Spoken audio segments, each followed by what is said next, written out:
నీతి సూర్యుడా. 47వ పాట యాత్రికుడి పద్వాల నుంచి. నా జీవనాదుడా ఓ నీతి సూర్యుడా, నా జీవనాదుడా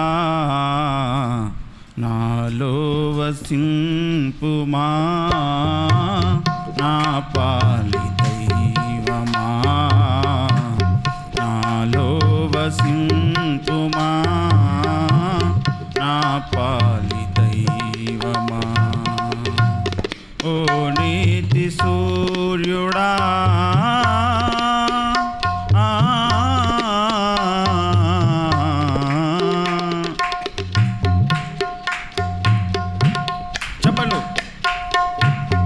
ఇలా చంద్రబింబము వోలే నీదు ప్రతిబింబము నేనై, ఇలా చంద్రబింబము వోలే నీదు ప్రతిబింబము నేనై, జగమందు నీదు మహిమన్ వెన్నెలగ వెదజల్లా, జగమందు నీదు మహిమ వెన్నెలగ వెదజల్లా. బలవంతుడైన దేవా బలమీయుమయ్యా, బలవంతుడైన దేవా బలమీయుమయ్యా, వెలుగైన దేవ నన్ను వెలిగించుమయ్యా. ఓ నీతి సూర్యుడా నాని పాడండి అందరూ.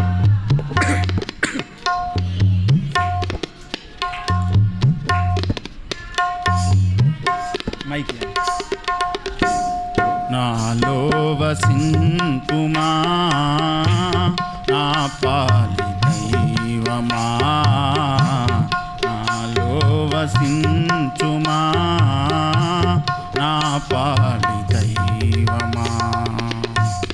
ఓ నీతి సూర్యుడా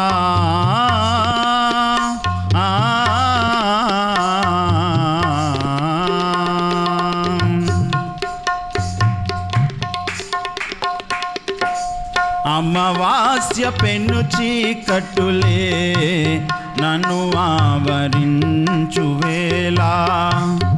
అమావాస్య పెన్ను చీకట్టులే నన్ను నిరనమ్మి నీదు కరుణ తెరలన్నీ పారద్రోలి, నిరనమ్మి నీదు కరుణన్ తెరలన్నీ పారద్రోలి, నే కొమ్ము బూరలూది జయ గీతమాలపించి, నే కొమ్ము బూరలూది జయ గీతమాలపించి, నీదు ముఖ కాంతి చేత నే తేజరిల్లుదునయ్యా. ఓ నీతి సూర్యుడా నా జీవనాదుడా, ఓ నీతి సూర్యుడా నా జీవనాదుడా, నాలో వసించుమా, నా పాలి దైవమా నాలో వసించుమా, నా పాలి దైవమా. ఓ నీతి సూర్యుడా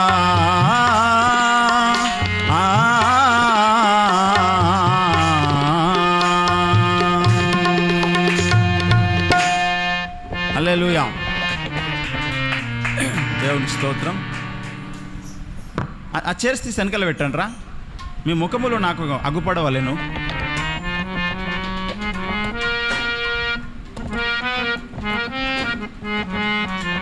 మీరు వెనకాల కూర్చోండి, వాళ్ళ ముందు కింద కూర్చున్న వాళ్ళు వెనకాల కూర్చోండి, చైర్స్ వేసుకోండి. ఏమైనా ముందుగా అలా కూర్చొని పెట్టండి. కాదురా, మీరన్నా ముందుకు రండి రా, ఆడ ఫ్యాన్ ఉంది అంటున్నారు.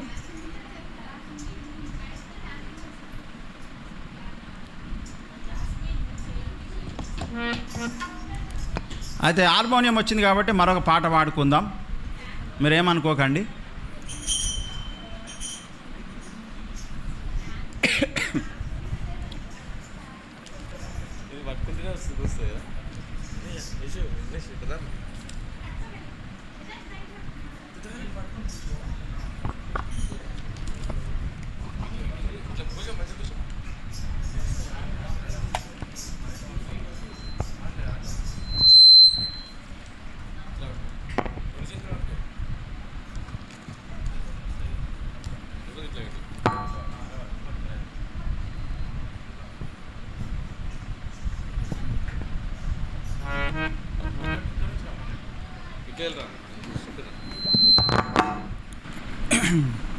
ఒకటి యేసన్న గారి పాట పాడదాం.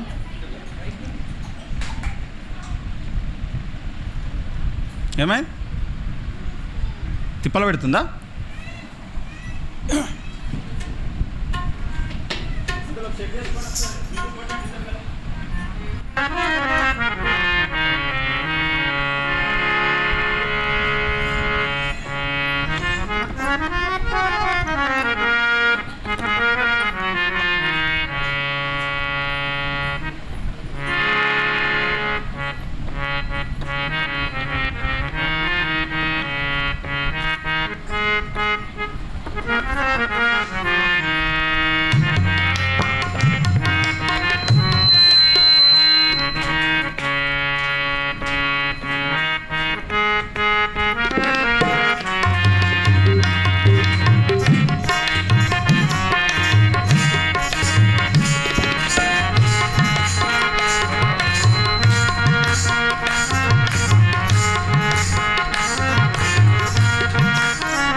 దేవునికి స్తోత్రం. హల్లెలూయా.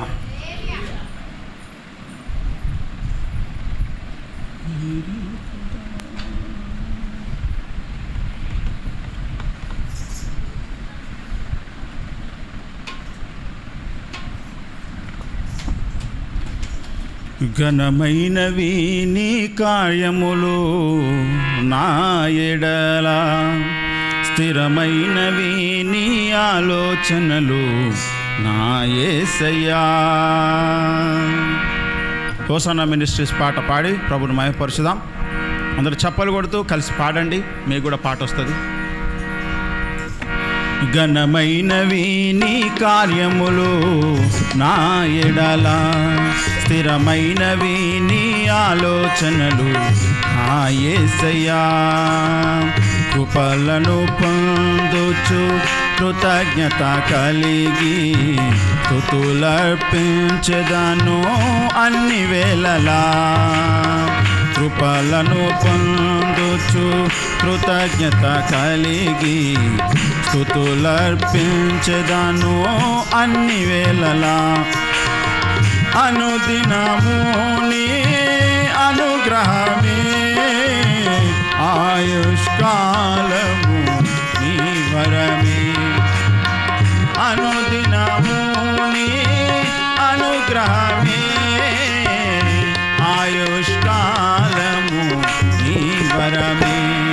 ఘనమైనవి నీ కార్యములు నా ఎడల,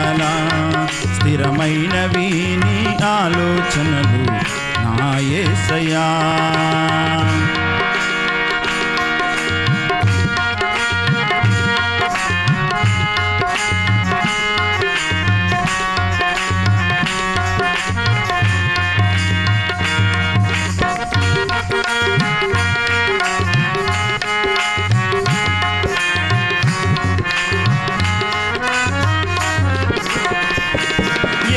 తెగులు సమీపించనీయక, ఏ కీడైనా దరి చేరనీయక, ఆపదలన్నీ తొలగే వరకు, ఆత్మలో నెమ్మది కలిగే వరకు, పించనీయక, ఏ కీడైనా దరి చేరనీయక, ఆపదలన్నీ తొలగే వరకు, ఆత్మలో నెమ్మది కలిగే వరకు, నా భారము మోసి బాసటగా నిలిచి ఆదరించితివి. ఈ స్తుతి మహిమలు నీకే చెల్లించెదను జీవితాంతము. ఘనమైనవి నీ కార్యములు నా ఎడల, స్థిరమైనవి నీ ఆలోచనలు నా యేసయ్యా. ఘనమైనవి నీ కార్యములు నా ఎడల, నీ ఆలోచనలు నా యేసయ్యా.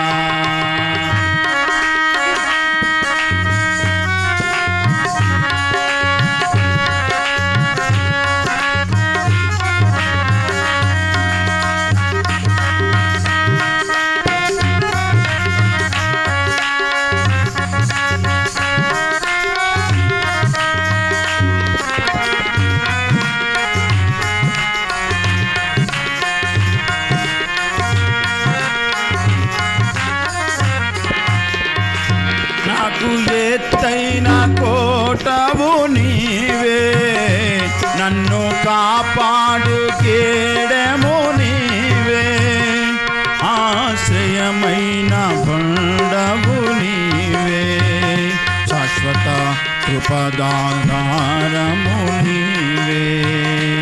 నాకు ఎత్తైన కోటవు నీవే, నన్ను కాపాడు కేడము నీవే, ఆశ్రయమైన బండవు నీవే, శాశ్వత కృపకాధారము నీవే. నా ప్రతి క్షణమును నీవు దీవెనగా మార్చి నడిపించుచున్నావు. ఈ స్తుతి మహిమలు నీకే చెల్లించెదను జీవితాంతము. ఘనమైనవి నీ కార్యములు నా ఎడల, స్థిరమైనవి నీ ఆలోచనలు నా యేసయ్యా. ఘనమైనవి నీ కార్యములు నా ఎడల, స్థిరమైనవి నీ ఆలోచనలు నా యేసయ్యా.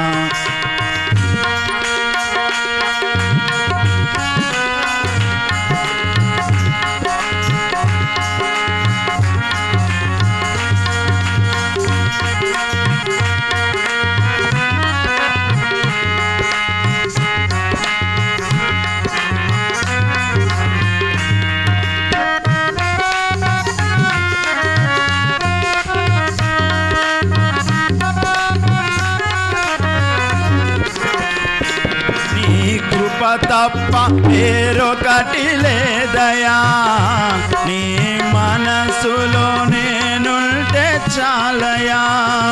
బహుకాలముగా నేనున్న స్థితిలో నీ కృప నా ఎడ చాలునంటివే.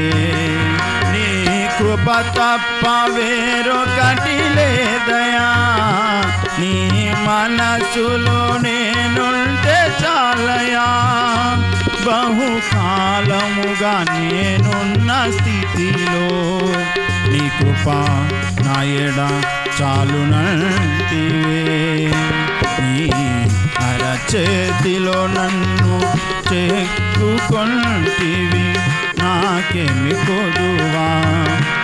ఈ స్తుతి మహిమలు నీకే చెల్లించెదను జీవితాంతము. ఘనమైనవి ప్రియమైనవి ఘనమైనవి నీ కార్యములు, నా ఎడల స్థిరమైనవి నీ ఆలోచనలు, నా యేసయ్యా. కృపలను పొందొచ్చు కృతజ్ఞత కలిగి, స్తుతులర్పించెదను అన్ని వేళలా. కృపలను పొందొచ్చు కృతజ్ఞత కలిగి, స్తుతులర్పించెదను అన్ని వేళలా. అనుదినము నీ అనుగ్రహమే, ఆయుష్కాలము నీ వరమే. అనుదినము నీ అనుగ్రహమే, ఆయుష్కాలము నీ వరమే. ఘనమైనవి నీ కార్యములు, నా ఎడల స్థిరమైనవి నీ లోచనలు, నా యేసయ్యా. ఘనమైనవి నీ కార్యములు, నా ఎడల స్థిరమైనవి యేసయ్యా. హల్లెలూయా. बहुत अच्छा है, बहुत अच्छा है. దేవునికి స్తోత్రం. హల్లెలూయా. మంచిది, దేవునికి స్తోత్రం.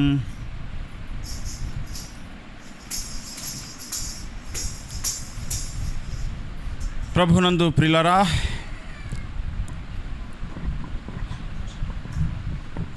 దేవుని పరిశుద్ధ గ్రంథంలో నుండి ఒక మాట చదువుకుందాం. హల్లెలూయా.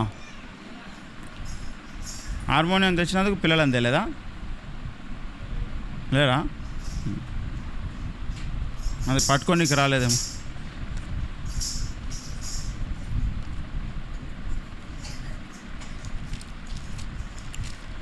మంచిది, దేవుని పరిశుద్ధ గ్రంథంలో నుంచి ఒక మాట చదువుకుందాం. ఇది ఒక పాయింట్ తక్కువ పెట్టు.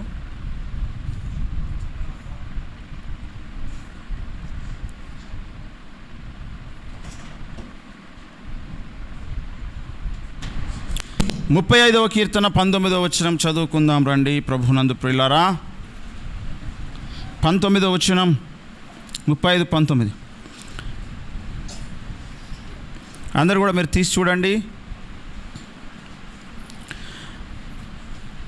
నిర్హేతుకముగా నాకు శత్రువులైన వారిని నన్ను గూర్చి సంతోషింపనీయకుము, నిర్నిమిత్తముగా నన్ను ద్వేషించు వారిని కన్నుగీటనీయకుము. చదవబడిన లేఖనం మన వెనుకలో దేవుడు దీవించునుగాక. ప్రార్థించుకుందాం. కృపగల తండ్రి, దయగలిగిన దేవందనాలు, చదవని లేఖనం ఇది నాతో మాతో మాట్లాడి వెలిగించి సహాయం చేయండి. మీరు దీవించి ఆశించండి. సకల ఆటంకంలో నేను బంధించి లయపరుస్తున్నాం తండ్రి. వారమంతా కాపాడి మా ప్రయాణంలో పనులలో మీరు తోడుగా ఉండి తిరిగి మళ్ళీ నీ సన్నిధికి తీసుకొచ్చినారు. మీ కృతజ్ఞతాస్తుతులు చెల్లిస్తున్నాం ప్రభా. మీరు తోడైండి, దీవించి ఆశించి వాడుకొని మహిమాగరత ప్రభావాలు పొందుకొని మళ్ళీ సోన్ చెల్లిస్తున్న కృపగా అప్పగించుకుంటూ యేసు ఉన్నత నామమునే అడుగుచున్నావు. నీ దాసుని మరుగు చేసి మీరు కనబడి అభిషేకించి నాతో మాతో మాట్లాడండి. నీ స్వరమును పంపండి తండ్రి. మీరు దీవించి ఆశీర్వదించమని యేసు ఉన్నత నామమును ప్రార్థించబడుకున్న పరమ తండ్రి. ఆమేన్.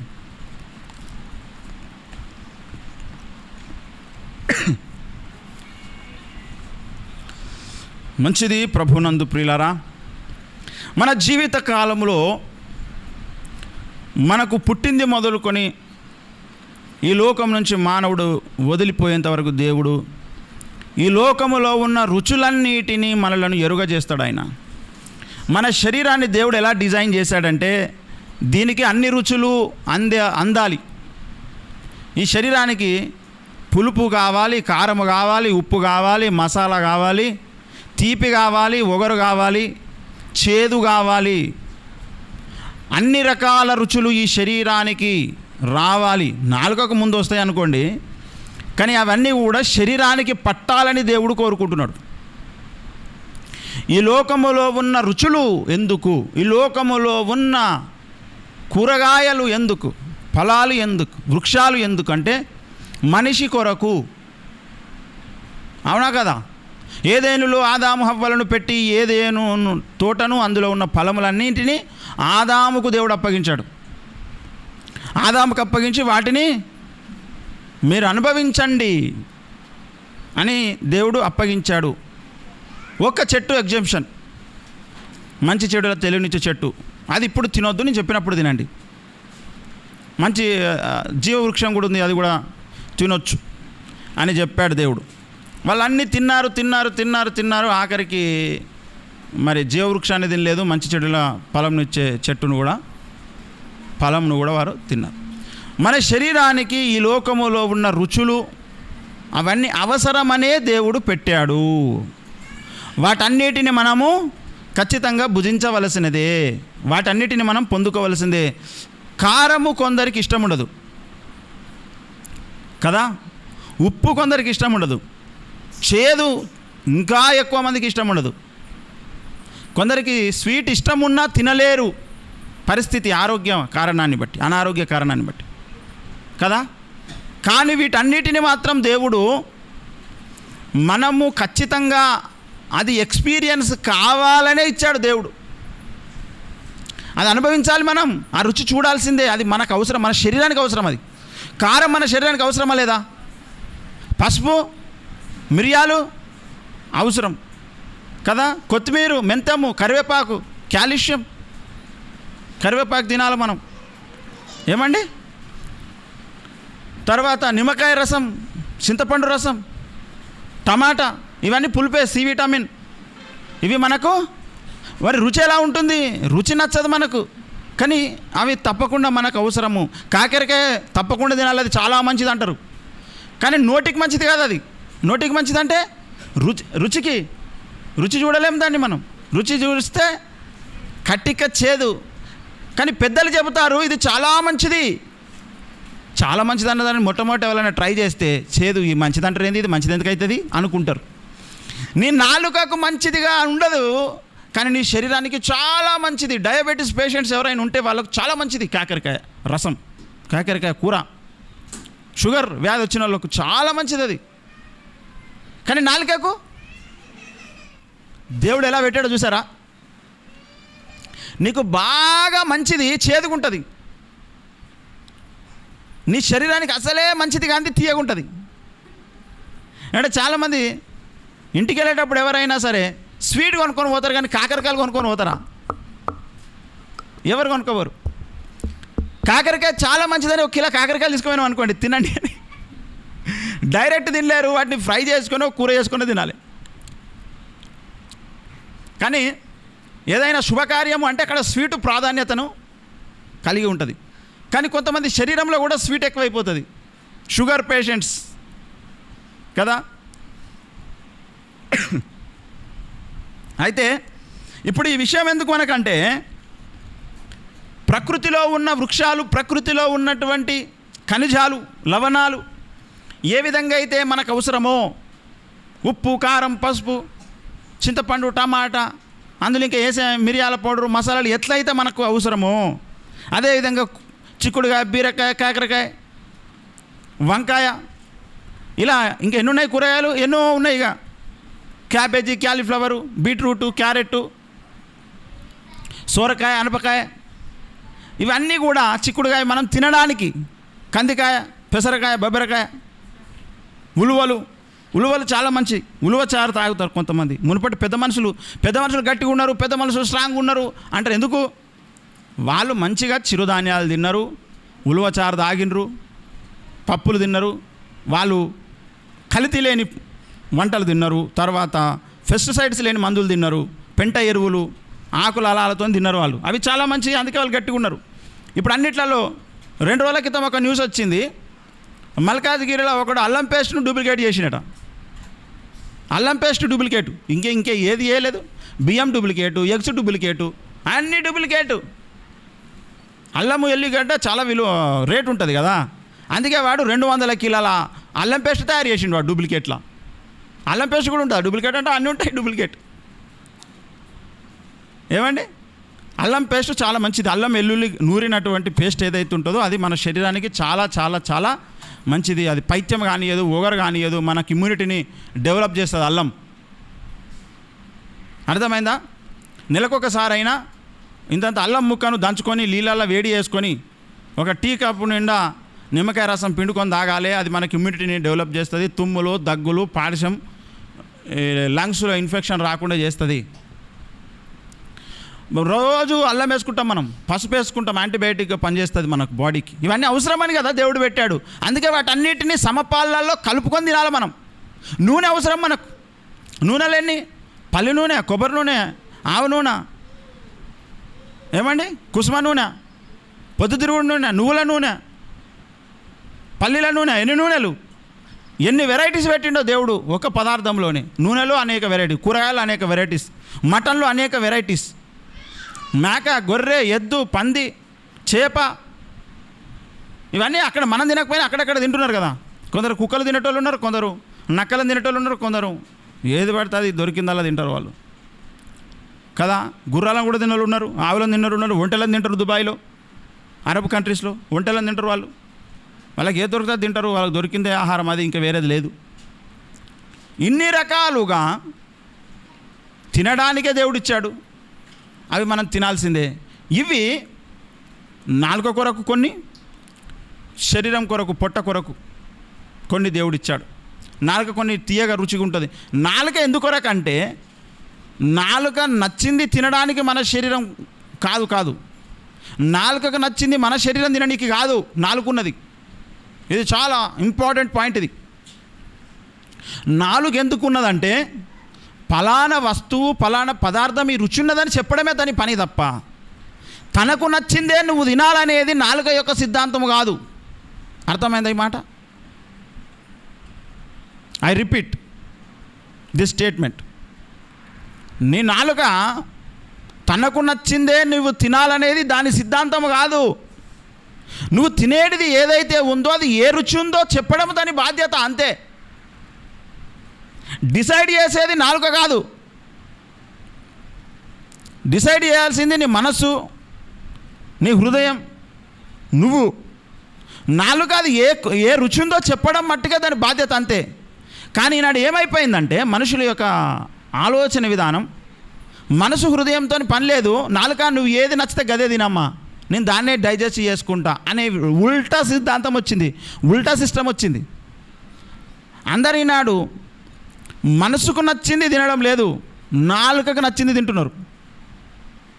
ఇది చాలా డేంజర్, ఇది చాలా డేంజర్. ఇది నేను నాలుకకు నచ్చింది తింటే నాలుకకు రుచి కలిగినవి ఉంటాయి, నాలుకకు నచ్చనివి కూడా ఉంటాయి. వేప పుల్ల వేసుకుంటాం మనం పండ్లు తోమడానికి, నచ్చుతుందా నాలుకకు? అంటారు. పిల్లలకి ఇవ్వాలి మనం, వాళ్ళకి ఇచ్చి ఎక్స్ప్రెషన్ చూడాలి. నిమ్మకాయ రసము, నిమ్మకాయ ముక్క కట్ చేసి ఒకసారి వాళ్ళకి ఇచ్చి పిల్లలకి ఇచ్చి చూడాలి, టెస్ట్ చేయాలి. చిన్నప్పుడు వాడు ఎన్ని రకాలు తిప్పుతాడో, ముక్కు, పెదవులు, ముఖం నచ్చదు. అదే చాక్లెట్ ఇయ్యి కమ్మగా తింటారు, థమ్స్అప్ ఇయ్యి మంచిగా తాగుతారు చిన్నప్పుడు. నాలుకకు నచ్చింది తినడం అలవాటు చేయొద్దు మన శరీరానికి. నీకు ఏది మంచిదో అది తినేటప్పుడు అది ఏ రుచి ఉన్నదో నాలుకని చెప్పమనాలి, అంతే. అదొక రిపోర్ట్ ఇస్తుంది మనకు. ఇగో నువ్వు తింటున్నది ఈ రుచి ఉన్నది, దట్స్ ఆల్, దాని పని అయిపోయింది, అంతే. తప్ప లేదు నా నాలుకకి ఏది నచ్చితే నేను గదే తింటా అంటే నీ శరీరం మొత్తం పాడైపోతుంది, రోగాల పుట్టయిపోతుంది. నేను శరీరం డిసైడ్ చేయాల్సిందే నాలుకనా నువ్వా? నువ్వు నాలుక కాదు. ఏమండి మనం నాలుకనా? కాదు, మనలో నాలుక ఒక పార్ట్, అంతే కదా, అంతే. తప్ప నా నాలుకను ప్రకారమే నేను బ్రతుకుతా, ఇక నాలుక తప్ప నాకు వేరే లైఫే లేదు, నా నాలుక ఇష్టమే, నా ఇష్టము అన్నారు అనుకోండి, నువ్వు నాలుక పడతావు రోగాల పుట్టయిపోయి. నాలుక ఓన్లీ స్వీట్ని ఇష్టపడుతుంది, ఎక్కువ ఇంకేం తిన్నది అది. అర్థమైందా? అయితే నాలుక దేని కొరకు ఉన్నది మనకు? రుచి చెప్పడానికి, అంతే. ఈ ఫలానది ఈ రుచి ఉంది, అంతే. మరి నువ్వెట్లా నిర్ణయించుకోవాలి? నీకు నాలుకకు నచ్చిందే నీకు నచ్చాలనా? అది ఓన్లీ కేవలం అది ఒక రిపోర్ట్ ఇవ్వడానికి మాత్రమే ఉండాలనా? రిపోర్ట్ ఇవ్వాలంతే. అది ఫలానది రుచిలో ఉంది, దాని పని అయిపోయింది, అంతే. కానీ నీ బాడీకి, నీ శరీరానికి ఏది అవసరమో అది నిర్ణయించాల్సింది నీవు. మనం నిర్ణయించాలా. నాలుక మీద ముందు పట్టు రావాలి మనకు. నాలుక మీద ఏం రావాలి? పట్టు అంటే నేను పెట్టింది తిని దాని రుచిని చెప్పు నాకు, అంతే. అంతే తప్ప నీకు నచ్చిందే తినమని నన్ను డామినేట్ చేయకు నువ్వు అని చెప్పాలి నాలుకలతో. అర్థమవుతుంది నా మాట? ఏమండి? అప్పుడు మన ఆరోగ్యం బాగుంటుంది. ఇండియన్స్ షాపింగ్కి వెళ్ళినప్పుడు ఏదైనా వస్తువు కొనాలంటే ఎట్లా కొంటారట అంటే దాని మీద ఏది తక్కువ రేటు ఉందో కొంటారట. ఫారినర్స్ ఎప్పుడైనా షాప్కి వెళ్తే వాళ్ళు దేన్ని చూసి కొంటారు అంటే వాళ్ళు రేటును చూడరట అసలే. దానిలో క్యాలరీస్ ఎన్ని ఉన్నాయి, ప్రోటీన్స్ ఎన్ని ఉన్నాయి, అది తినడం వల్ల నాకు ఎంత హెల్త్ని ఇస్తుంది అని చూసి తింటారట. వాళ్ళు చూసి కొనుక్కుంటారు. రేట్తో వాళ్ళకి సంబంధం లేదు, రేట్ ఎంత ఉన్నా పెట్టిది కొనుక్కుంటారు. కానీ వాళ్ళకి కావాల్సిన క్యాలరీస్, విటమిన్స్ ఉన్నాయా లేవా అనేమో వాళ్ళు చూసి తీసుకుంటారు. ఎందుకంటే ఇవి రెండు రాసి ఉంటాయి. ఆడ రేటు రాసి ఉంటుంది ఒక ఐటమ్ మీద, దానికి సంబంధించినటువంటి దానివల్ల కలిగే ప్రయోజనము, దానికి సంబంధించినటువంటి వైటమిన్స్ అన్నీ కూడా రాసి ఉంటాయి దాని మీద. వాళ్ళేమో అది చూసి కొంటే మనమేమో రేటు చూసి కొంటాం. రేట్ ఏది తక్కువ ఉంటే అది కొంటాం. ఇది అలవాటు మంచిది కాదు. ఇప్పుడు ప్రతి దాంట్లో కూడా సమస్తమును పరీక్షించి మేలైనది చేపట్టాలి. మనము దేన్ని చూసి కొంటున్నాం? మిమ్మల్ని షాపింగ్ తీసుకెళ్తే మీరు దేన్ని చూసి కొంటారు? ఆబ్వియస్లీ మనం ఇండియన్స్ మనం దేన్ని చూసి కొంటాం చెప్పండి? రేటును, ట్యాగును చూసి కొంటాం.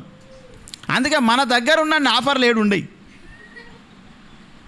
అంటే మనలను ఈ బిజినెస్ మ్యాన్లు పట్టేసిర్రు, మన మైండ్ను, మన సైకాలజీని పట్టేసిర్రు వాళ్ళు. ఓహో వీళ్ళకి ఏది తక్కువ అమ్మితే తక్కువ రేటు పెడితే అది కొంటారు.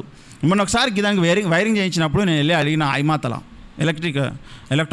ఎలక్ట్రిక్ షాప్లో నాకు ది బెస్ట్ కేబుల్ కావాలి, వైర్ కేబుల్ అంటే ఒకటి చూపెట్టండి. ఇది ఉంది సార్, ఇంకా మా షాప్లో ఏది లేదు, ఇదే టాప్ ఆర్ఆర్ కేబుల్స్ అంటారు దాన్ని, ఆర్ఆర్ కేబుల్స్. మీరు ఎప్పుడైనా ఇంటికి అదే వాడండి. కాస్ట్లీ ఉంటుంది. మీరు డూప్లికేట్ దానికి ఇది 3 అంతలు ఎక్కువ ఉంటుంది.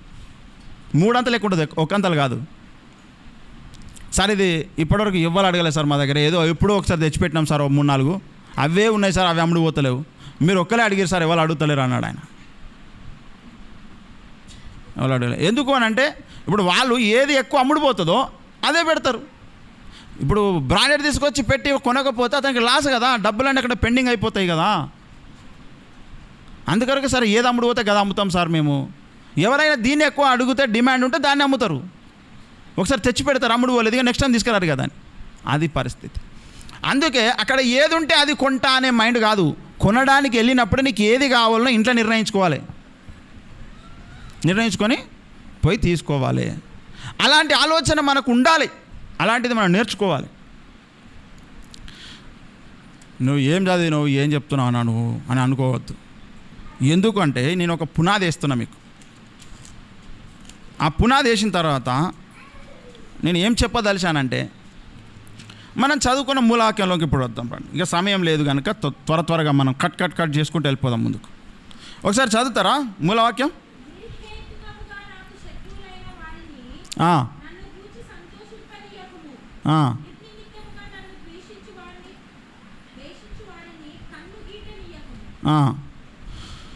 ఇక్కడ ఏమన్నాడండి?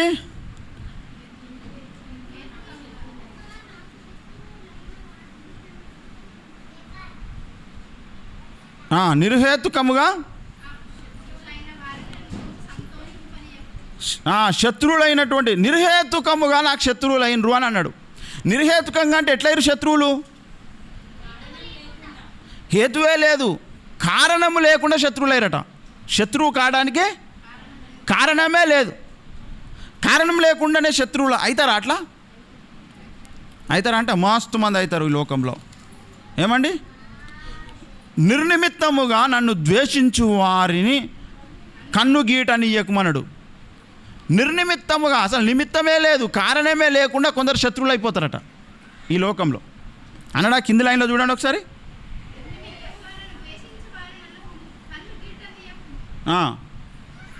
కన్ను గీట నీయకుము అని అన్నాడు. తర్వాత ఆయన ఒక మాట అంటాడు. 38వ కీర్తన 19వ వచనంలోనికి కూడా రండి. ఇదే మాట అంటాడు మళ్ళీ. నా శత్రువులు చురుకైన వారును బలవంతులనై ఉన్నారు, నిర్హేతుకముగా నన్ను ద్వేషించువారు అనేకులు. మేలునకు ప్రతిగా వారు కీడు చేయుచున్నారు. ఇక్కడ అంటాడు, నిర్హేతుకముగా నన్ను ద్వేషించువారు అనేకులు. ఇప్పుడు ఈ మాట చెబుతున్నది ఎవరు?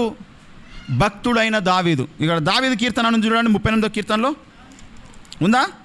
35వ కీర్తనలో పైన రాసిన చూడండి దావీదు కీర్తనని. దావీదు ఒక భక్తుడు, గొప్ప భక్తుడు, మహాభక్తుడు అని చెప్పుకోవాలి, ప్రవక్త ఆయన కదా.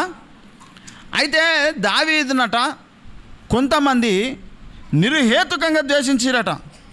ఎలా ద్వేషించారండి? నిర్హేతుకంగా ద్వేషించారు. ఒక దావీదునేనా అంటే చాలామంది భక్తులను అలాగే ద్వేషిస్తారు. యేసు ప్రభువును కూడా ద్వేషించారట అట్లా. ఏమండి? యేసు ప్రభువును కూడా నిర్హేతుకంగా ద్వేషించారటండి. దయచేసి 15వ అధ్యాయం 25వ వచనంలో, యోహాను సువార్త 15వ అధ్యాయం 25వ వచనం చూడండి.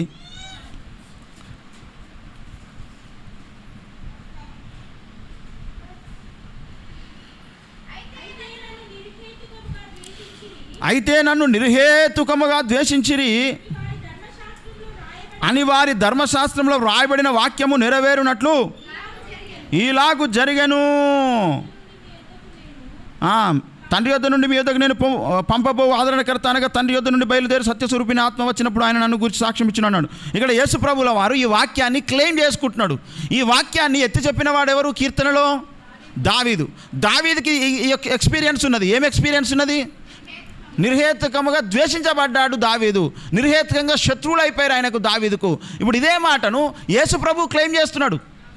యేసు ప్రభు ఏమంటున్నాడు? 15:25లో యోహాను సువార్తలో, నిర్హేతుకముగా నన్ను ద్వేషించిరి.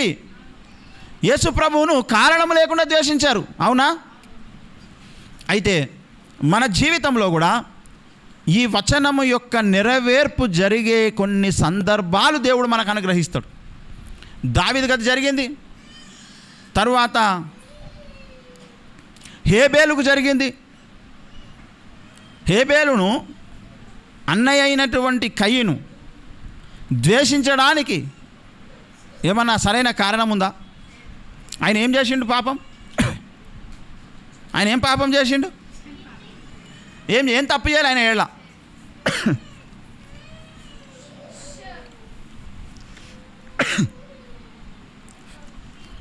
ఏమండి? కానీ నిర్హేతుకంగా యేసుప్రభు ద్వేషించబడ్డాడు, దావీదు ద్వేషించబడ్డాడు. తర్వాత పౌలు ద్వేషించబడ్డాడు, పేతురు, అపోస్తలుడు, ఇలా చెప్పుకుంటూ పోతే ఎంతమందో భక్తులు కారణం లేకుండా ద్వేషించబడ్డారు. కారణం లేకుండానే కొంతమంది వాళ్ళకు శత్రువులు అయిపోయారు. శత్రువులు మరి వాళ్ళకు అయినప్పుడు శత్రువులు శద్రక్ మేషక్ అబేద్నెగోలను కూడా అట్లనే చేసిర్రు. దానియేలును కూడా అంతే. సింహాల గుహలో అప్పగించారు. ఏం నష్టం చేసిండ్రా దానియేలు? మీకు ఏమీ లేదు. నిర్హేతుక ద్వేషం. ఈ లోకములో కారణము లేకుండా ద్వేషం పుడుతుంది. ఈ లోకములో కారణము లేకుండా ద్వేషం పుడుతుంది. ఈ లోకములో కారణం లేకుండా శత్రువులు పుడతారు. ఈ లోకంలో శత్రువులు ఉంటారు, శత్రువులు పుడతారు. వాళ్ళకు కారణం ఉండదు. కారణము ఉండదు. కారణము లేకుండానే నీ చెడును కోరుతారు. కారణము లేకుండానే నీకు శత్రుత్వం వహిస్తారు. కారణము లేకుండానే నిన్ను విరోధిస్తారు. నీ కారణము లేకుండానే నిన్ను తిడుతారు. కారణము లేకుండానే నీ మీద లేనిపోని బురద జల్లుతారు. అలాంటి వారిని కనే పని ఈ లోకానిది. అలాంటి వాళ్ళని కంటది ఈ లోకం. అలాంటి వాళ్ళని ఎంతోమందిని కనిపెట్టింది ఆల్రెడీ లోకం. వాళ్ళు ఈ లోకము చేత కనబడిన వాళ్ళే తప్ప దేవుని చేత కనబడ్డోళ్ళు కాదు వాళ్ళు.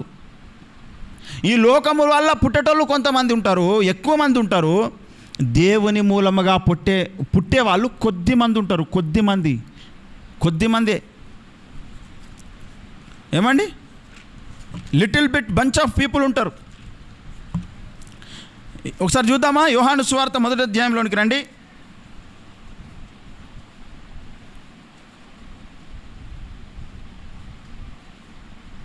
13వ వచనం.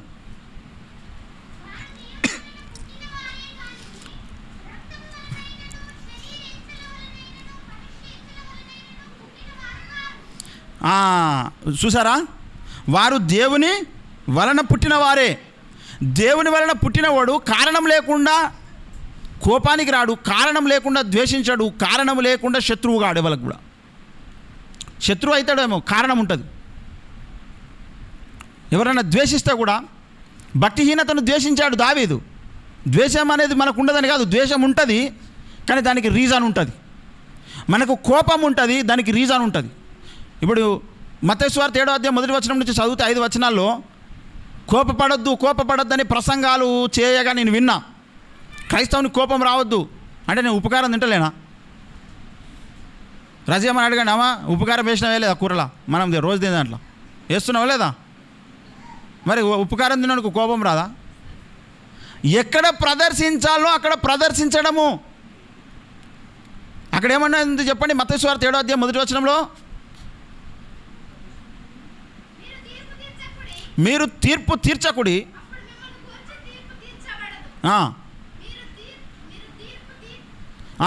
ఇక్కడ ఏమంటాడు? తీర్పు తీర్చకుడు అనే మాట అంటాడు. తర్వాత కోపపడకుడి అనే మాట కూడా అంటారు కదా. అంటే ఎక్కువగా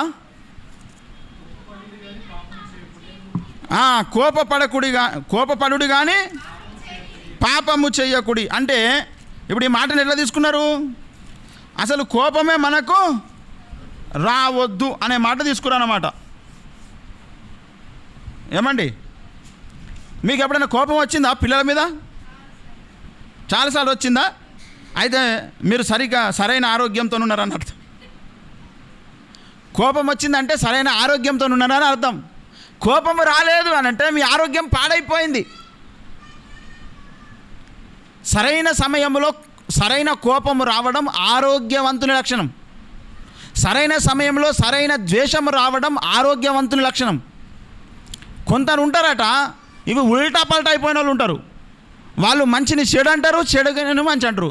మంచి చేస్తే కోపం వస్తుంది, చెడు చేస్తే సంతోషిస్తారు. అలాంటి వాళ్ళు ఉంటారన్నమాట. ఈ లోకంలో ఉంటారు వాళ్ళు. గుర్తుపట్టాలి వాళ్ళను. యెషయా గ్రంథంలోనికి ఒకసారి రండి.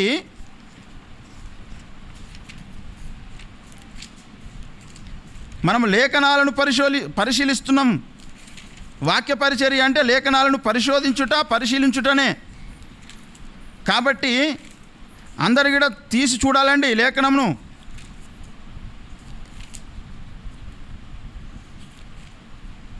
కీడు మేలనియు 20వ వచనం చూడండి. 20వ వచనం అంటే 5వ అధ్యాయం 20వ వచనం. 5:20 యెషయా 5:20. సార్ చూడండి.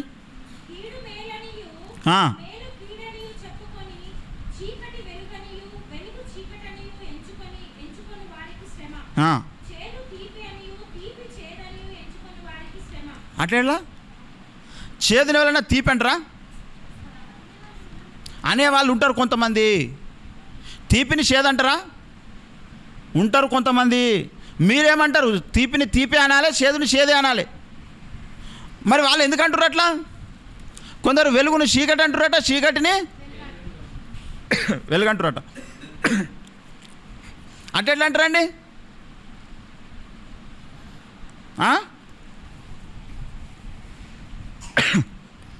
అట్లా అంటారు? మీరు ఎప్పుడైనా వెలుగును చూసి అగో చీకటి అన్నారా? ఎప్పుడైనా తీపిని పట్టుకొని చేదు అన్నారా? తీపిని పట్టుకొని చేదు అనే సందర్భాలు కొన్నిసార్లు ఉంటాయి. ఎప్పటికైనా మలేరియా జ్వరం వచ్చినప్పుడు నువ్వు తీపి తింటే కూడా చేదే ఉంటుంది నీ నాలుకకు. అయితే వాడు పుట్టుకతోనే మలేరియా రోగంతో పుట్టి సచ్చదాకా అదే రోగంతో ఉంటాడు వాడు. వానికి నువ్వు ఎంత స్వీట్ తీసుకుపోయి ఇచ్చిన వాడు చేదు అంటాడు. అదే వానికి చేదిస్తే కాకరకాయలు కొనుక్కోపోతే అబ్బా ఎంత తీపి, అబ్బా ఎంత స్వీట్, ఇవి ఎడ దొరుకుతాయి అంటాడు అన్నమాట. ఇలాంటి వాళ్ళు ఉంటారని దేవుడు చెబుతున్నాడు. ఇది మనం నమ్మాలి ఈ మాట. మీరు పరిశీలన చేస్తే ఇట్లా కనబడతారు వాళ్ళు. దేవుని మూలముగా పుట్టినోనికి చేదుగా కనబడుతుంది, తీపిగా కనబడుతుంది, వెలుగుగా కనబడుతుంది, చీకటిగా కనబడుతుంది. కొంతమంది శరీర ఏచ్ఛల వలన పుట్టిన వాళ్ళు ఉంటారు.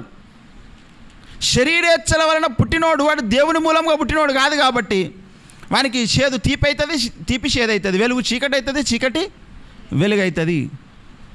మాంసేచ్ఛల వలన పుట్టిన వాళ్ళు ఉన్నారు కొంతమంది. వాళ్ళకు ఇవన్నీ ఉల్టా కనబడతాయి అన్నమాట. దేవుడు దయ్యంగా కనబడతాడు, దయ్యాలు దేవుళ్ళుగా కనబడతాయి వాళ్ళని మార్చలేం మనం. మార్చడం మన నుంచి కాదు. అలాంటి వారు నిర్హేతుక ద్వేషంతో నింపబడతారు. ఆదాము హవ్వలకు మొట్టమొదట పుట్టినటువంటి కుమారుడు కయీను దుష్టుని సంబంధి అన్నాడు దేవుడు. ఎందుకు దుష్టుని సంబంధి? వాని పుట్టడానికి మూలము, వాని పుట్టినప్పుడు క్యాప్చర్ చేసుకున్నది ఎవరంటే సాతాను. వాడిని క్యాప్చర్ చేసుకున్నాడు.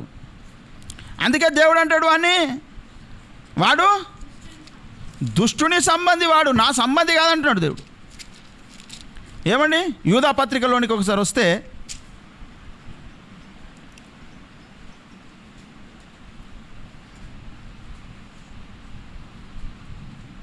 11వ వచనం. అయ్యో వారికి శ్రమ, కయీను నడిచిన మార్గంలో నడిచిరి.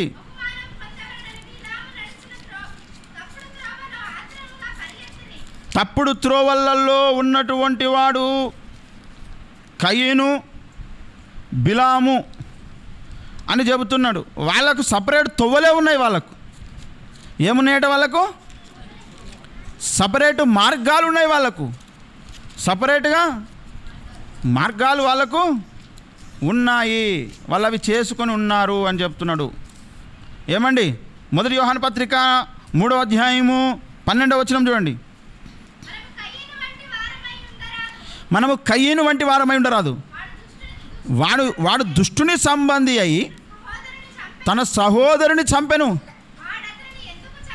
వాడతన్ని ఎందుకు చంపాను? తన క్రియలు చెడ్డవి, తన సహోదరుని క్రియలు నీతి గలవినై ఉండెను కనుకనే కదా. నువ్వు నీతిగా బతికినందుకు నిన్ను చంపే ఒక షెడ్డోడు ఉంటాడు. వాడు ఎందుకు నీ మీద కోపం ఉంటుంది? వానికంటే నువ్వు మంచోని అయినందుకే. That's all, that is the reason. నువ్వు మంచోని అయినందుకే వానికి కోపం. ఎందుకు అంటే వాడు చెడ్డోడు కాబట్టి. చెడుకు మంచికి ఎప్పుడు పడిరాదండి. చెడుకు ఎప్పుడు మంచి అంటే కోపము, మంచికి ఎప్పుడు చెడు అంటే కూడా కోపమే. ఇప్పుడు మీరు మంచోళ్ళండి, మీకు చెడు అంటే కోపమా లేదా? చెప్పరు? కోపమా? మరి చెడ్డోనికి ఏముంటుంది అంటే మంచోడంటే కోపం ఉంటుంది ఖచ్చితంగా. నీకు చెడంటే ఎంత ద్వేషమో చెడ్డోనికి మంచోడంటే అంత ద్వేషం ఉంటుంది. ఈ వైరం ఉంది ఈ లోకంలో. ఈ వైరమును తీసేసే సమయమే ఈ లోక అంతం. అంతే. ఈ లోకములో చెడును పుట్టించినటువంటి వాడైన సాతాను అగ్ని గంధకముల గుండములో పడవేయబడినప్పుడు మాత్రమే ఈ లోకములో నుంచి అది స్వైప్ అప్ అయిపోతుంది, క్లీన్ అప్ అయిపోతుంది. అప్పటి వరకు ఇది ఉంటుంది ఈ లోకంలో. దాన్ని తీసేయడం ఎవరి తరం కాదు, ఎవరు చేయలేరు. ఆ పని దేవుడు చేస్తాడు, కానీ దేవుడు ఇప్పుడే చేయడు. దేవుడు చేయడానికి దేవునికి ఒక నియామక కాలము, నిర్ణయ కాలం ఉన్నది. అప్పటి వరకు దేవుడు దాన్ని ఉంచుతాడు ఈ లోకంలో. ఏమండి, save this message in your heart permanently. ప్రకటన గ్రంథం 20వ అధ్యాయం ఒకసారి చూడండి, 10వ వచనం.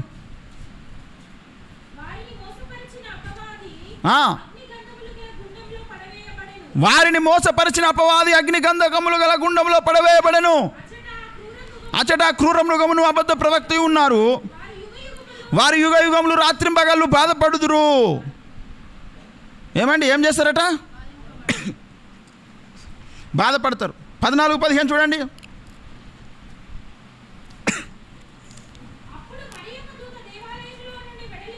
14-15 రా. 20వ అధ్యాయం 14-15 వచనాలు. మరణమును మృతుల లోకమును అగ్నిగుండంలో పడవేయబడెను. ఈ అగ్నిగుండం 2వ మరణం.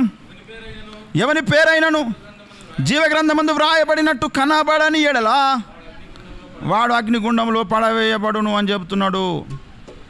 ఏమండి, అక్కడ దేవుడు వీళ్ళను పడేయబోతాడు. సాతాను అందులో పడేయబోతున్నాడు. ఏమండి, 12వ వచనం చూడండి. మరియు గొప్పవారేమి కొద్దివారేమి మృతులైన వారందరూ సింహాసనం మీద నిలబడి ఉంటే చూచితిని అని చెప్తున్నాడు. ఏమండి,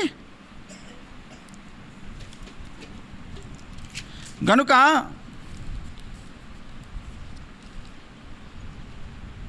వాళ్ళు రాత్రింపగలు ఏం చేయబడతారట? బాధింపబడతారు. అందులో వారు వేయబడబోతున్నారు. వేస్తాడు దేవుడు అందులో. ఈ లోకములో ఉన్న చెడు అంతటికి గల కారకుడు సాతాను. చెడుకు ఎప్పుడు మంచి అంటే ద్వేషం, మంచి అంటే కోపం. అందుకే దావీదు అంటాడు, నిర్హేతుకముగా నన్ను ద్వేషిస్తున్నారు, నేను వాళ్లకు రవ్వంత హాని చేయలేదు, రవ్వంత హాని చేయలేదు నేను అంటాడు. మరి హాని చేయకుండా ఎందుకు ఆయనని ద్వేషిస్తున్నారు? హాని చేయకుండా ఎందుకు ద్వేషిస్తారండి? ఎందుకు ద్వేషిస్తారు? ఎందుకు ద్వేషిస్తున్నారంటే, పుట్టడమే వారు చీకటినే వెలుగని అనుకునే మనసుతో పుట్టారు, చెడును తీపి అనుకునే మనసుతో పుట్టారు. అలా చేసిన వాడు సాతాను. సాతాను ఏది కూడా పర్ఫెక్ట్గా కనలేడు, వాడు పర్ఫెక్ట్గా చేయలేడు. వాడు ఏది చేసినా ఉల్టా అయిపోతుంది మొత్తం. రీసెంట్గా శాస్త్రవేత్తలు మనిషిలో ఉన్న మాంసం లాంటి మాంసమును తయారు చేద్దాము అని వాళ్ళు కొన్ని 100 కోట్లు ఖర్చు పెట్టి ఒక ప్రయోగం చేశారు. ఇంతంత ఒక ముద్దను తయారు చేశారు.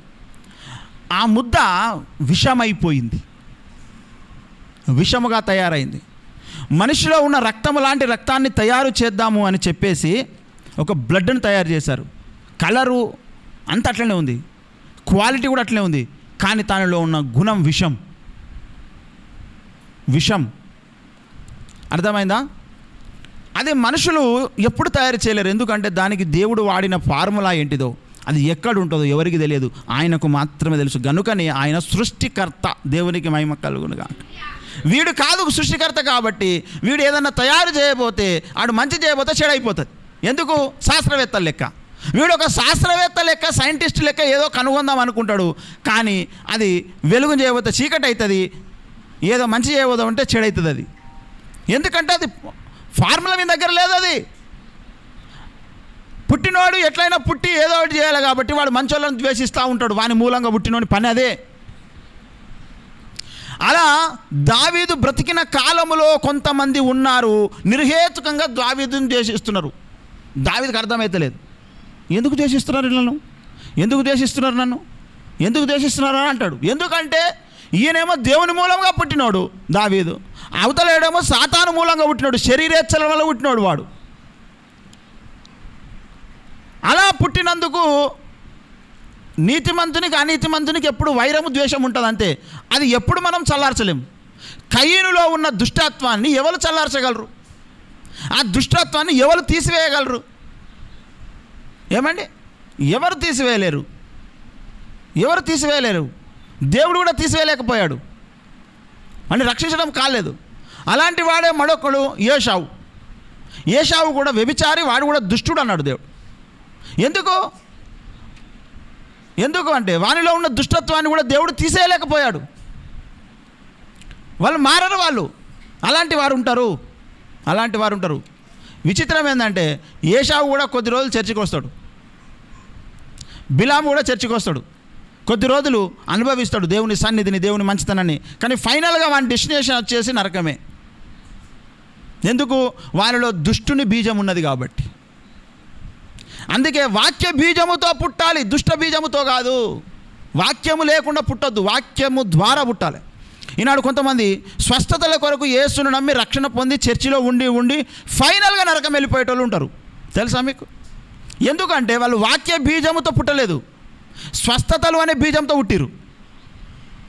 వాక్యాన్ని స్థిరపరచుట కొరకు స్వస్థతలు, కానీ నీకు స్వస్థతలే నువ్వు తీసుకొని పుట్టడం అనేది రైట్ కాదు.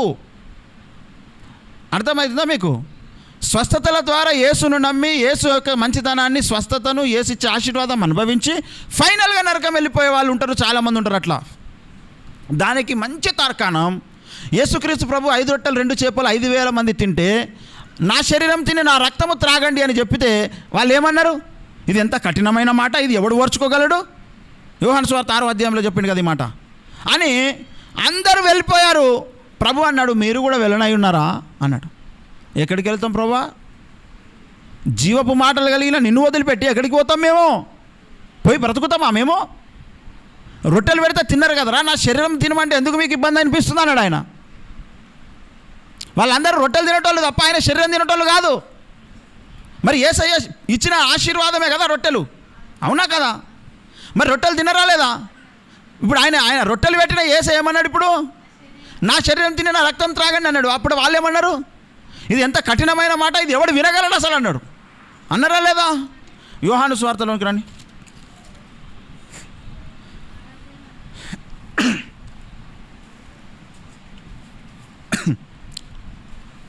కొన్ని మంచిలే తీసుకో, త్వరగా చూడాలా. చూడండి 6వ అధ్యాయం. అమ్మా లూకాసు వార్తన, యోహాను సువార్త 6వ అధ్యాయం 60వ వచనం చూడండి. ఇది కఠినమైన మాట, ఎవడు వినగలడని చెప్పుకొండ్రి. యేసు తన శిష్యులను దీని గూర్చి సనుగొనొచ్చున్నారని తనకు తానే ఎరిగి వారితో ఇట్లను, దీని వలన మీరు అభ్యంతరపడుచున్నారా అన్నాడు. ఇప్పుడు 5 రొట్టెలు 2 చేపలు 5,000 మంది తిన్నారు కదా, 5 రొట్టెలు సరిపోయినాయి అండి వాళ్ళకు? 5 రొట్టెలు సరిపోతాయా? 5 రొట్టెలు సరిపోయేటట్టుగా చేసింది ఎవరు? అందులో కొత్త రొట్టెలు తెచ్చింది ఎవరు? కొత్త రొట్టెలు కావు అవి. అంటే పాత రొట్టెలను ఇట్లా ఉబ్బిపిచ్చి సాగదీసిండా? అంటే అందులో దేవుని ఆశీర్వాదము ఉన్నది. చేపలలో ఆశీర్వాదము. 2 చేపలను 5,000 మంది తింటారా? 5గురే తినరు. మనం 2 చేపలు చేస్తే 5గురే తినరు. మేము ఎప్పుడప్పుడు ఫ్రై చేసిన చేపలు తీసుకొచ్చినా, నేను తీసుకొస్తా. 2 చేస్తే మాకు 4గురికే సరిపోవు, అవునా లేదా? గట్టిగా ఆకలి అయితే 1 చేప ఒకళ్ళే తింటారు, అవునా కదా? అయితే ఇక్కడ ప్రభువు చెబుతున్నాడు ఇది ఎంత కఠినమైన మాట అని. 62లో, అలాగైతే మనుష్య కుమారుడు మునుపున్న చోటునకి ఎక్కుట మీరు చూచినేళ్ళ ఏమందరు, ఇక ఇంకేమంటారా అబ్బాయి మీరు రేపు నేను పోతా అంటే అంటున్నాడు. అంటే రొట్టెలు తిన్నోళ్ళు దేవుని యొక్క సన్నిధి అనుభవించిన వాళ్ళ కాదా? దేవుడిచ్చిన ఆశీర్వాదం రుచి చూసిన వాళ్ళ కదా? ఇదే మాట హెబ్రీ రాష్ట్రపత్రిక అపోస్తలుడైన పౌలు భక్తుడు మాట్లాడతాడు. హెబ్రీ రాష్ట్రపత్రికలోనికి రండి ఒకసారి. ఇక్కడ 6వ అధ్యాయంలో, అక్కడ 6వ అధ్యాయం, ఇక్కడ 6వ అధ్యాయం గుర్తుపెట్టుకోండి. హెబ్రీ రాష్ట్రపత్రిక 6వ అధ్యాయము 4 నుంచి. ఎస్, వరమును రుచి చూచి పాలివారై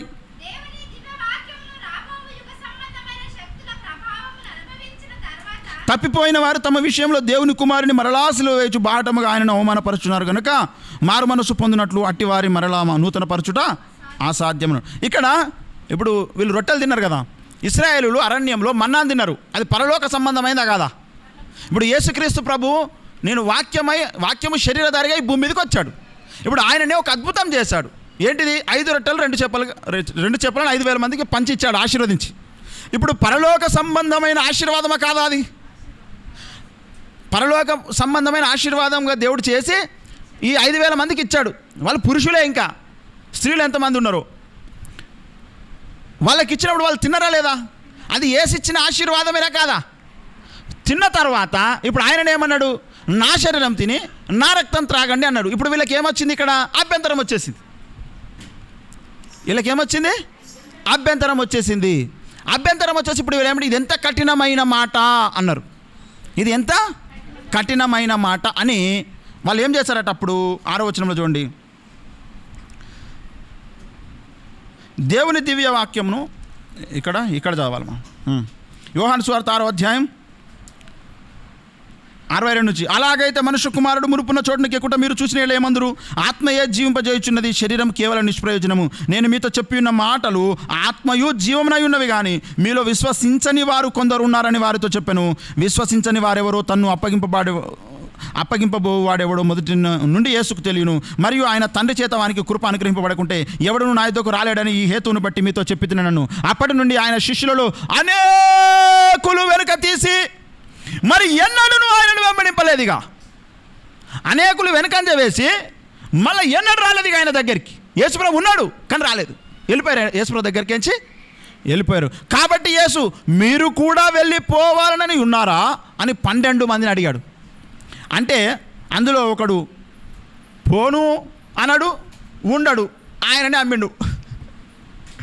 ఈ 12 మందిలో ఒకడు వాడు ఇస్కరియోతు యూదా. ఇక్కడ 68లో సీమోను పేతురు అన్నాడు, ప్రభువా ఎవని యొద్దకు వెళుదుము? నీవే నిత్య జీవపు మాటలు గలవాడవు అన్నాడు. దేవునికి మహిమ కలుగునుగాక. ఈనాడు చెప్తున్నా, గుర్తుపెట్టుకోండి. ఈనాడు కొంతమంది 5 రొట్టెలు 2 చేపలు తిని యేసుప్రభుని వదిలిపెట్టి ఎంత కఠినమైన మాట ఎట్లయితే అనుకొని పోయిరో, వాళ్ళు పరలోక సంబంధమైన వరమును తృప్తిగా తిని చూసి కల్లారా ఈయన మా కొద్దని వెళ్ళిపోయినట్టు స్వస్థతల పేరు మీద యేసు దగ్గరికి వచ్చిన వాళ్ళు ఒక టైంలో యేసుప్రభుని వదిలిపెట్టి వెళ్ళిపోతారు. వాక్యమును ఆధారం చేసుకోకుండా ఇంకా వేరే ఇతరత్ర కారణాలతో యేసు దగ్గరికి వచ్చేటోళ్ళు కొద్ది రోజులు ఉంటారు, చర్చిలో ఉంటారు, కానుకలు ఇస్తారు, దశమాలు ఇస్తారు, ప్రార్థనలో ఉంటారు, కూడికళ్ళల్లో ఉంటారు. ఫైనల్గా వాళ్ళ డెస్టినీ వచ్చేసి నరకమే, పరలోకం రారు వాళ్ళు. ఎందుకంటే ఎక్కడో ఒక దగ్గర వీళ్ళకు డిస్టర్బెన్స్ వస్తుంది. లేఖనాన్ని ఆధారము చేసుకొని బిగినింగ్ నుంచి ఉన్నోడేమో అట్లనే ఉంటాడు స్థిరంగా. ఎవరైతే లేఖనము కాదు ఆధారము, దేవుడిచ్చే ఆశీర్వాదం, దేవుడిచ్చే స్వస్థత, దేవుడిచ్చే దీవెన, దేవుని యొక్క సన్నిధి, ఏదో చర్చికి వెళ్తే జర మంచిగా అనిపిస్తుందని వచ్చేటోళ్ళు, ఇట్లా కొన్ని ఉంటారు, కొన్ని కారణాలతో వచ్చేటోళ్ళు ఉంటారు. యేసు ప్రభు నువ్వు నమ్మిన వాళ్ళు దాన ధర్మాలు చేస్తారండి, అన్నాలు పెడతారండి, అడిగితే డబ్బులు ఇస్తారండి, అడిగితే అప్పిస్తారండి, ప్రేమగా మాట్లాడతారండి అని ఇట్లా ఎన్నో కారణాలతో యేసు దగ్గరికి వచ్చేటోళ్ళు ఉంటారు అన్నమాట.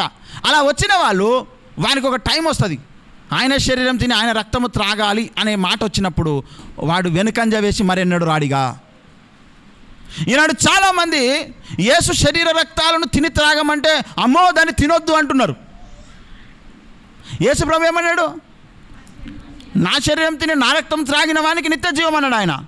వీళ్ళు ఏమంటున్నారు? అది ఎప్పుడు పడితే అప్పుడు తినొద్దు అంటారు. యేసు ప్రభు ఏమన్నాడు? ఎప్పుడు పడితే అప్పుడు తినొద్దు అన్నాడా? ఏడాతేగాక తినుడి అన్నాడు ఆయన. అపోస్తల కార్యం 2:42లో. అపోస్తల కార్యం 2:42 ఏమన్నాడు చెప్పండి? అపోస్తల బోధ యందును, సహవాసమందును, రొట్టె విరిచి అందును, ప్రార్థన చేయటం అందును ఎడతేక ఎందులో ఉండాలంటే అపోస్తల బోధలో ఎడతేయకుండా ఉండాలి, సహవాసంలో ఎడతేయకుండా ఉండాలి, రొట్టె విరుచుటలో ఎడతేయకుండా ఉండాలి, ప్రార్థన చేయటంలో ఎడతేయకుండా. రొట్టె విరుచుట అనేది ఎడతేయకుండా జరగాలి. ఇది ఆయన చెప్పిన మాట. ఎడతేయకుండా అంటే ఎప్పుడు? ఇక్కడ ఎంత అబద్ధ బోధలు వచ్చినాయి అంటే 1-2 కాదు. అంటే రోజు తినాలంటారు ఒకరు, ప్రతి శుక్రవారం అంటారు ఒకరు. ఎందుకంటే ఆ రోజు యేసుప్రభు చనిపోయాడు. ఏమండి, ఈ మధ్య ఒకరు కొత్తగా బయలుదేరారు, బుధవారం తినాలంట. బుధవారం రోజు యేసుప్రభు సిలువ వేయబడ్డాడట. కొంతమంది రాత్రే తినాలంటారు, ఎందుకంటే అది ప్రభు రాత్రి భోజనం కదా, రాత్రి తినాలి అంటున్నారు. పౌలు ఏమన్నాడు అది చెప్పండి. పౌలు వాళ్ళు ఏం చేశారు అది చెప్పండి. పౌలు ఏమన్నాడంటే, పౌలు మనకు గీటురాయి, యేసు మనకు మూలరాయి. దేవునికి మహిమ కలుగునుగాక. యేసు ముఖ్యమైన మూలరాయి, పౌలేమో సిద్ధాంతకర్త. అయితే ఆయన ఏమన్నాడు? అపోస్తల కార్యం 20:7 ఆదివారమున మేము రొట్టె విరుచుటకు కూడుకున్నాము. ఎందుకు కూడుకున్నారు? ఎప్పుడు కూడుకున్నారు? ఎక్కడ కూడుకున్నారు? ఇంటింట మేము రొట్టె విరుచుటకు కూడుకున్నామని. ఇక్కడ చాలామంది గందరగోళానికి గురైపోయినారు. ఈ స్పష్టత సాతాను చెప్పనివ్వట్లేదు చాలామందికి, చెప్పితే విననివ్వట్లేదు చాలామందికి. ఎందుకంటే శరీరేచ్ఛల వలన పుట్టినోడు వాక్యం ద్వారా పుట్టినోడిని ఎప్పుడు వ్యతిరేకిస్తాడు. ఇది గుర్తుపెట్టుకోండి. అయ్యా ఎప్పుడు మనం ప్రభు వలలో పాలు పొందాలి అంటే ఎప్పుడు రోజు పాలు పొందాలంటారు. రోజు పాలు పొందితే ఎడతేకనా? పౌలు భక్తులు ఎప్పుడు పాలు పొందారు అప్పుడు పాలు పొందితే ఎడతేయకుండా ఉన్నట్ల చాలా క్లియర్గా చెప్పిండు ఆయన. చాలా క్లియర్గా చెప్పిండు. అసలు ప్రార్థనకు కూడుకోవడమే ఒక రీజన్ ఉంటుంది. ఉపవాస ప్రార్థనకు కూడుకుంటాం. అక్కడ మన మెయిన్ థింగ్ ఏంటంటే ప్రార్థించి దేవునికి మన బాధలు చెప్పుకోవడం, ఈ ఒక కార్యం నిమిత్తం ఉపవాసం ఉండి దేవుణ్ణి వేడుకోవడం. అది క్లియర్గా ఉపవాస ప్రార్థన. అర్థమైందా? స్తుతి ఆరాధన, దేవునికి స్తుతి ధూప నైవేద్యం వేయడం, అది స్తుతి ఆరాధన. అందులోనే ఉంది కదా. ఆదివారం చర్చికి వచ్చేదాని పేరు ఏంటిదంటే ప్రభు బల్ల ఆరాధన. దేవునికి మహిమ కలుగునుగాక. ప్రభు బల్ల ఆరాధన కొరకే మనం ఏదైనా చేస్తాం, చెయ్యాలి. ఇది లేకుండా నువ్వు ఏది చేసినా అది వ్యర్థమైపోతుంది, వేస్ట్. అది కూడుకోవడం రొట్టె విరిచిన కొరకు. రొట్టె విరిచింది ఎప్పుడు అంటే ఆదివారమున. ఎక్కడ కూడుకున్నారంటే వాళ్ళు అప్పుడు చర్చిలు లేవు కనుక ఇంటింట కూడుకున్నారు. ఇది క్రిస్టల్ క్లియర్ క్లారిటీ. ఇది దీన్ని మించిన క్లారిటీ లేదు. ఇక అయితే ఇక్కడికి చాలామంది రాలేదు. రాక చాలామంది ఇబ్బంది పడుతున్నారు, క్లారిటీ లేదు, స్పష్టత లేదు. అందుకే నెలకొకరు, 6 నెలలకొకరు, సంవత్సరానికి ఒకరు, మనోళ్ళు కొందరు శనివారానికి ఒకరు చేస్తున్నారు. ఎందుకంటే క్లారిటీ లేక రేపు దేవుడు అడుగుతాడు, లేఖనమేమి చెప్పింది బాబు నీకు అంటాడు దేవుడు రేపు. రోమి రాష్ట్రపతి 4:3 లేఖనం ఏం చెప్పిందో చూసినావా? నీ సొంత బుర్రకాయకు వచ్చింది చూసినావా? నీ పాస్టర్ చెప్పింది కూడా నువ్వు వినొద్దు. లేఖనం ఏం చెప్పిందో గదే వినాలి నువ్వు. పాస్టర్ చెప్తే కూడా లేఖనంలో ఉందో లేదో చూడాలి, చూసి నువ్వు మైండ్లో పెట్టుకోవాలి. అసలు వాక్యాన్ని అంతా కూడా కొద్ది రోజులైతే బైబిల్ ఉండదు మన దగ్గర. ఇదంతా కూడా మనం గుర్తుపెట్టుకొని ఉంచుకోవాలి అంతే. అదే మనకు ఒక ధననిధిగా ఉంటుంది. అర్థమైందా? బైబిల్ ఉంటే ప్రయోజనం లేదండి. బైబిల్ ఉన్నదంతా నీ మనసులోకి రావాలి, అది నీకు ప్రయోజనం. బైబిల్ ఎన్ని కొనుక్కొని ఇంట్లో పెట్టుకుంటే ఏం ప్రయోజనం? కొంతమంది ఆరంభ జీవితంలో ఉన్న విశ్వాసంలో బైబిల్ కొనుక్కొని తలకాయ కింద పట్టుకుంటారు. అది ఆరంభ జీవితంలో వాళ్ళ విశ్వాసం. బైబిల్ నా దగ్గర ఉంటే నాకు ఆరోగ్యం ఉంటుంది, క్షేమం ఉంటుంది, దయ్యాలు రావు, మంత్రాలు రావు అనేది. దానివల్ల కూడా మేలు జరిగినవి ఉన్నాయి. పౌలు నడికట్టు ద్వారా స్వస్థతలు జరిగినాయి, వాళ్ళ నీడబడితో స్వస్థత జరిగింది, కానీ రక్షణ రాదు. పౌలు నడికట్టుతో రక్షణ వస్తుందా? పౌలు నీడబడితో రక్షణ వస్తుందా? రాదు. రక్షణ ఎలా వస్తుంది? రక్షణ అంటే జీవం రావడం అండి. రక్షణ రావడం అంటే జీవం రావడం. ఆదాము హవ్వలు వద్దన్న పండు తిన్నప్పుడు వాళ్ళు చచ్చిపోయారు, చావును కొని తెచ్చుకున్నారు. చావు అంటే ఏమిటి? ఒకటి, ఈ శరీరములో నుండి ఆత్మ వెళ్ళిపోవడం, ఇది మొదటి మరణం. రెండవ మరణం అసలైంది. రెండో మరణం ఏంటంటే అగ్నిగుండంలో పడుట అనే రెండో మరణం. ఈ రెండు వచ్చినాయి అన్నమాట వాళ్ళు వద్దన్న పండు తిన్నప్పుడు. అయితే యేసు ప్రభువుల వారి లోకానికి వచ్చి మనకిచ్చింది ఏమిటి అని అంటే మరణం నుంచి రక్షించుట. అదే రక్షణ అంటే. ఏ మరణం నుంచి? ఈ మొదటి మరణం నుంచి కూడా కొందరిని దేవుడు కాపాడుతాడు. హనోకు మొదటి మరణం పొందలేదు, ఏలియా మొదటి మరణం పొందలేదు, అది ఆయన ఇష్టం. కానీ ఇందులో ప్రమాదకరమైంది ఏమిటి అంటే రెండో మరణం, అగ్నిగుండంలో పడటం అనే రెండో మరణం. ఆ రెండో మరణం నుంచి తప్పించడం దేవుని చిత్తం. అందుకే యేసు ఈ లోకానికి వచ్చాడు. బాబు, మీరు ఈ శరీరంతో ఈ ప్రాణంతో ఎక్కువ రోజులు బ్రతకలేరు, దీనికి ఎక్స్పైరీ డేట్ ఉన్నది, గనుక ఇది లేకుండా నేను మిమ్మల్ని చేస్తా. అందుకొరకు మీరు రక్తంలో ప్రాణం ఉంది, ఆ రక్తమేమో ఎక్కువ రోజులు బ్రతకదు, కాబట్టి నా రక్తాన్ని మీ లోపల నింపితే మీరు నిత్య జీవానికి వారసులు అవుతారని చెప్పిండు ఆయన. దేవునికి మహిమ కలుగునుగాక. ఆ శరీరాన్ని, ఆ రక్తాన్ని తీసుకొని వచ్చి ఇచ్చిపోయాడు యేసుప్రభులు వారు ఈ లోకంలోనికి వచ్చి. యేసుప్రభు ఇచ్చిపోయింది ఏమిటి అని అంటే ఆయన శరీరం, ఆయన రక్తం, ఆయన వాక్కు, తరువాత ఆయన శక్తిని ఇచ్చిపోయాడు ఆయన. అందుకే వీటిని మనం కలిగి ఉండాలి. వాక్యం కలిగి ఉండాలి, ఆయన నోటి మాటలు, ఆయన శరీరం ఉండాలి, ఆయన రక్తం ఉండాలి, ఆయన పంపిన ఆదరణకర్త అయిన పరిశుద్ధాత్మ దేవుడు కూడా మనకు ఉండాలి. ఇక మనల్ని ఎవడు కదల్చలేడు. సైతానుగాడు నేరుకొస్తే కూడా వాడే ఓడిపోతాడు తప్ప మనం ఓడిపోము. దేవునికి మహిమ కలుగునుగాక. హల్లెలూయా. ఎందుకంటే మనం శరీరం తింటున్నాం, ప్రభు రక్తం త్రాగుతున్నాం, తరువాత దేవుని వాక్యము మన నోట్లో ఉంది, పరిశుద్ధాత్మ అభిషేకం మన దగ్గర ఉంది. సాతానుగాడు ఏం చేయలేడు, వాడు ఏమీ చేయలేడు. వాడు ఏం చేస్తాడు? ఏం చేస్తాడు అంటున్నా? నిన్ను ముట్టుకోలేడు వాడు. ఎందుకు ముట్టుకోలేడంటే మా లోకంలో ఉన్నవాడికంటే మనలో ఉన్న గొప్పవాడు. మనలో ఉన్న గొప్పవాడు ఎవరు? ఎట్లున్నాడు యేసు? ఆయన శరీరము, ఆయన రక్తముగా మనలో ఉన్నాడు. దేవునికి మహిమ కలుగునుగాక. ఆయన జీవం మనలో ఉంది, ప్రవహిస్తుంది. వాడు నిన్ను ఏమి చేయలేడు. వాడు శరీరం ఉండాలి, రక్తం ఉండాలి, పరిశుద్ధాత్మ అభిషేకం ఉండాలి, వాక్యం ఉండాలి. ఈ 4 దినుసులు ఉండాలి మన లోపల. వాళ్ళే దేవుని మూలముగా పుట్టినటువంటి వారు. దేవునికి మహిమ కలుగునుగాక. ఒకడు నీటి మూలముగాను ఆత్మ మూలముగాను జన్మించిన వాడై ఉండాలన్నాడు దేవుని మాట. అది నువ్వు నీటి మూలంగా జన్మించాలి, ఆత్మ మూలంగా జన్మించాలి. అలా జన్మించినప్పుడు నీ మీదకి కొత్త శక్తి వస్తుంది, పరిశుద్ధాత్మ శక్తి వస్తుంది, పరిశుద్ధాత్మ వరం వస్తుంది. దేవుని కొరకు నువ్వు పూనుకున్న ప్రతి దాంట్లో దేవుడు ఒక ఆశీర్వాదం ఇస్తాడు. ప్రభు శరీర రక్తంలో పాలు పొందుట చేత ఆయన జీవం వస్తుంది, బాప్తిసం పొందుట చేత రక్షణ ఆరంభమవుతుంది. అప్పుడు పరిశుద్ధాత్మ వరము కూడా మనకు వస్తుంది. ప్రార్థించినప్పుడు దేవుడు తన శక్తిని పంపించి మనలను బలపరుస్తూ ఉంటాడు. సంఘంగా కూడుకున్నప్పుడు మన లోపల తన శక్తిని నింపుతూ ఉంటాడు, ఆయననే నడిపిస్తుంటాడు ఆయన. దేవునికి మహిమ కలుగునుగాక. ఇది పచ్చి క్లారిటీది. ఈ స్పష్టత లేక కొంతమందిని సాతాను మోసం చేసి వాళ్ళు 5 రొట్టెలు 2 చేపలు తిన్నారు. కొంతమంది ప్రభుబల తిని కూడా నరకానికి వెళ్ళేటోళ్ళు ఉంటారు. ఎట్లా? ఇప్పుడు ఇస్కరియోతు యూదా యేసు ప్రభుతో పాటు చేతి వేసిండు. ఎక్కడ? రొట్టెలో, ద్రాక్షరసంలో. కానీ ఎటువంటి వాడు ఇప్పుడు నరకం వెళ్ళిపోయిండు. ఏం ప్రయోజనమై? కాబట్టి లేఖనం మీద కట్టబడాలి మనం.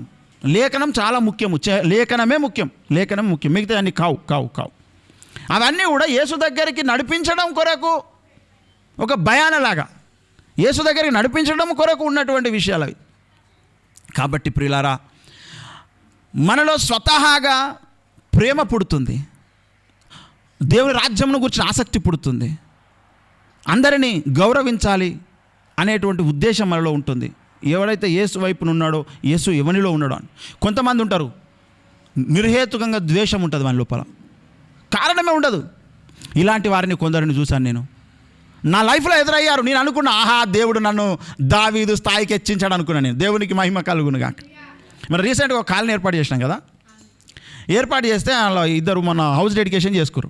వాళ్ళిద్దరు కూడా నేనే ఇచ్చిన ఫ్లాట్స్ ఇస్తే, అక్కడ ఉన్న కొంతమంది అంటారట, వాళ్ళ పేర్లు కూడా చెప్పగలను కానీ ఏమన్నారట తెలుసా? మార్క్ బాబు నువ్వు హౌస్ డెడికేషన్కి పిలిస్తే మేము రామన్నారట వాళ్ళు. నేను ఇచ్చిన వాళ్ళకి ఫ్లాట్స్.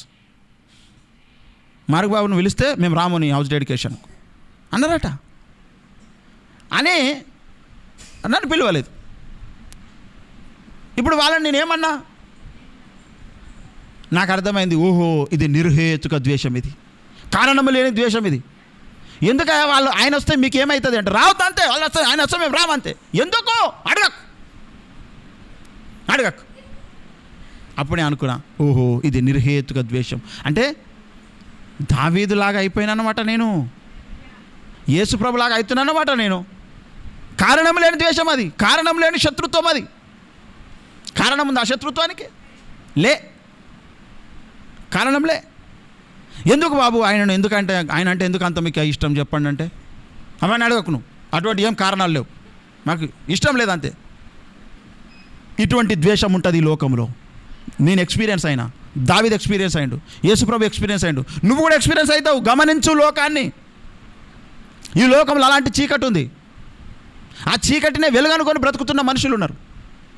నువ్వు చీకటిని వెలుగును గుర్తించే కనులు నీకు ఉండాలి. అందుకే భక్తుడు అన్నాడు, సొలొమోను అన్నాడు, సంగమును గురించి రాస్తూ, నీ కనులు గువ్వ కన్నులు అన్నాడు, అన్నిటినీ స్పష్టంగా గమనించే కనులు. సంగవధువా ప్రియుడేసునికై సంసిద్ధమైనావా, నీవు సంసిద్ధమైనావా. ఆర్మనిస్టు, సంగవధువా ప్రియుడేసునికై సంసిద్ధమైనావా, నీవు సంసిద్ధమైనావా. ప్రభునిలో బరుచుకొను కన్ను నీకు ఉన్నదా, ప్రభునిలో బరుచుకొను కన్ను నీకు ఉన్నదా. ఆత్మవరుని స్వరమే నీకు ఆనందమాయేనా, బహు మాయేనా. సంగవధువా ప్రియుడేసునికై సంసిద్ధమైనావా. హల్లెలూయా. దేవుణ్ణి లోబరుచుకునే కనులు ఉండాలి నీకు. నీ కనులను దేవుడు ఇష్టపడాలి. మన కనులు వెలుగును చీకటిని చూసి ఐడెంటిఫై చేసేటువంటి సామర్థ్యం కలిగిన కనులై ఉండాలి. ప్రభు అన్నాడు, నీ గువ్వ కన్నులమ్మా అన్నాడు పరమగీతంలో. అర్థమైందా? మనకేం కనులు ఉండాలి? గువ్వ కనులు ఉండాలి. గువ్వ కనులు ఎవల కనులు అంటే సంగపు కనులు. సంగపు కనులు అంటే అది పరిశుద్ధాత్మ ఇచ్చే కన్నులు అన్నమాట. దేవునికి మహిమ కలుగునుగా. హల్లెలూయా. కాబట్టి మనము దేవుడిచ్చిన కనులతో ఈ లోకాన్ని చూడాలి. యెషయా గ్రంథం 60వ అధ్యాయంలో ఏం చెప్తాడు ఆయన? మొదటి నుంచి ఒకసారి చదివి చూడండి.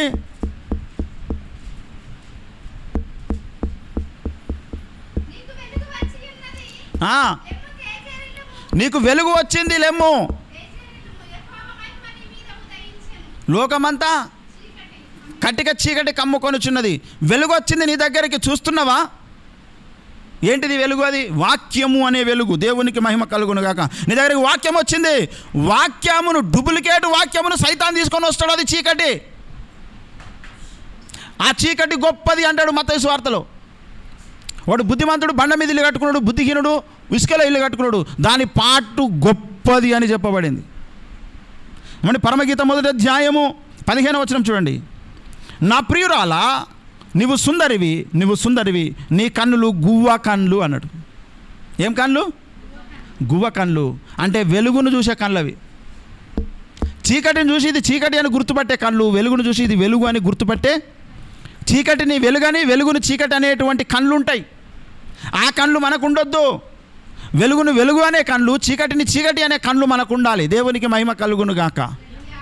ఏమండి, కొందరికి పచ్చకామర్లు వస్తాయి. పచ్చకామర్లు అంటే కళ్ళకే వస్తుంది రోగం. ఏం చూసినా లోకమంతా పచ్చగా కనబడుతుంది.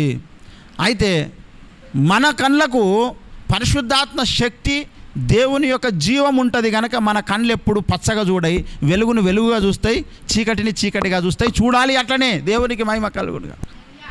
మనం తినే తిండి మన కళ్ళకు కూడా పనిచేస్తుందా, పనిచేయదా? అట్లనే ప్రభు యొక్క శరీర రక్తాలను మనం తిన్నప్పుడు ఆ జీవం మన కళ్ళకు కూడా ప్రవహిస్తుంది. మన కళ్ళకు కూడా జీవం ఉండాలని వద్దా? మన కళ్ళకు కూడా జీవం ఉండాలి కదా. గనుక ఈ లోకాన్ని చూడని కళ్ళు కొందరికి ఉంటాయి. దానిని ఏమంటారంటే గుడ్డితనం అంటారు. ఈ గుడ్డితనాన్ని ఇచ్చింది ఎవరంటే సైతాను. రెండవ కొరింథీయులకు రాసిన పత్రిక 4:4 చెప్తాడు కదా, ఈ యుగ సంబంధమైన దేవత అవిశ్వాసులైన వారి మనోనేత్రములకు గుడ్డితనము కలగజేశాడు. గుడ్డితనము కలగజేస్తే వెలుగు, నువ్వు పట్టపగలు నడి రోడ్డు మీదకి తీసుకెళ్ళి ఒక గుడ్డివాణ్ణి, చూడు బాబు ఎంత సూర్యుడు తన యొక్క తేజస్సును వెదజల్లుచున్నాడో ఒకసారి చూడు, ఒక క్షణమైనా చూడు అంటే వాడు చూసి ఏమంటాడంటే ఎంత చీకటిగా ఉన్నది ఈ వెలుగు అంటాడు. ఈ మధ్యాహ్నం మందు కటిక చీకటి కమ్ముకొని ఉన్నది అంటాడు. ఎందుకు? లేవా కళ్ళు? కళ్ళు ఉన్నాయి. నీకున్నాయా కళ్ళు? అంటే ఉన్నాయి సార్, చూడు తడిపి చూడు. మరి కనబడుచున్నవా కనులు? ఎంత ప్రయత్నించినాను ఈ పొర నుండి అవతలికి నాకు వెలుగు కానరాదాయే. ఎంత ప్రయత్నించినను నాకు కటిక చీకటే కనబడుచున్నది. ఎందులకు? ఎందుకంటే సాతాను అవిశ్వాసులైన వారి మనోనేత్రములకు గుడ్డితనము కలుగజేసిండు. వాడు వెలుగును చీకటి అంటాడు, చీకటిని వెలుగు అంటాడు. అందుకే లేఖనాన్ని చూడాలి, లేఖనాన్ని చూడాలి. లేఖనమేమి చెప్పుచున్నది చూడాలి మనం. ప్రియులారా, ఈనాడు నీకు లోకంలో, మీ ఊళ్ళో, మీ చుట్టాలలో, మీ బంధువులలో, నీకు తెలిసిన వాళ్ళలో కారణము లేని శత్రువులు ఉంటారు. నీకు ఉన్నారా? గుర్తుపట్టు. లేదా నువ్వే కారణం లేని శత్రువు ఎవరికన్నా. నువ్వు కూడా కొందరికి శత్రువుగా ఉండొచ్చు, ఉండాలి, తప్పలేదు. కానీ దానికి ఖచ్చితమైన కారణం ఉండాలి. రేపు దేవుడు నేను లెక్క అడిగితే చెప్పాలి, ఫలానా వ్యక్తికి ఎందుకు నువ్వు శత్రువు అయినావు దేవా? ఈ కారణాన్ని బట్టి. ఎందుకంటే వాడు నీతిహీనుడు, బుద్ధిహీనుడు, అపరిశుద్ధుడు, రక్షణ లేనివాడు, అబద్ధాలు ఆడువాడు, అన్యాయంగా బ్రతికేవాడు. వాడికి నేను మిత్రుడినట్లయితే ప్రభా నీ శత్రువునే. నిర్హేతుకమైన ద్వేషము నాలో లేదు, సహేతుకమైన ద్వేషము నాలో ఉన్నది అని.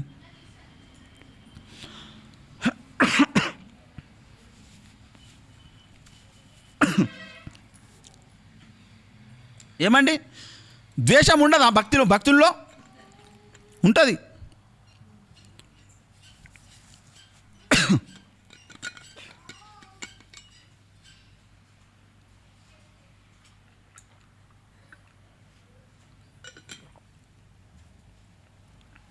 కోపం ఉండొద్దు, పాస్టర్కు గంత కోపమా అన్నటోడు వాడు పాపి, వాడు భక్తుడు కాదాడు. దేవుని కోపం ఉంటుందా? దేవుని కోపం ఉండదట. కొందరు చెప్తున్నారు దేవునికి ఆకారం లేదట. ఆదికాండంలో ఏం రాబడ్డాడు? నరులను దేవుడు తన స్వరూపమందు చేసిండు, తన పోలికలో చేశాడు. దేవునికి స్వరూపం ఉండదట, పోలిక ఉండదట.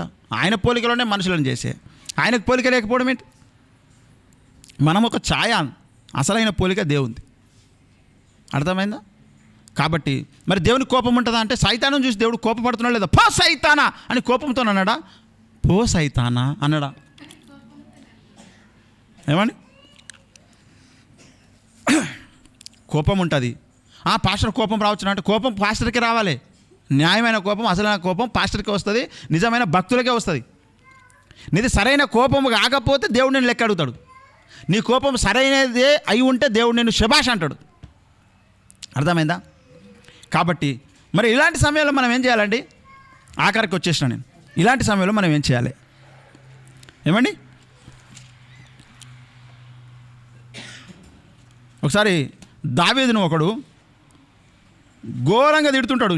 మన పేరు షిమి కదా, ఘోరంగా తిడుతుంటాడు రాజును.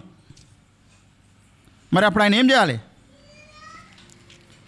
అప్పుడు ఆయన అంటాడు, దేవుడు వానికి తిట్టే బుద్ధి పుట్టిపించిండు, నేను ఏం చేయాలంటాడు. ఏమండి? దేవుడట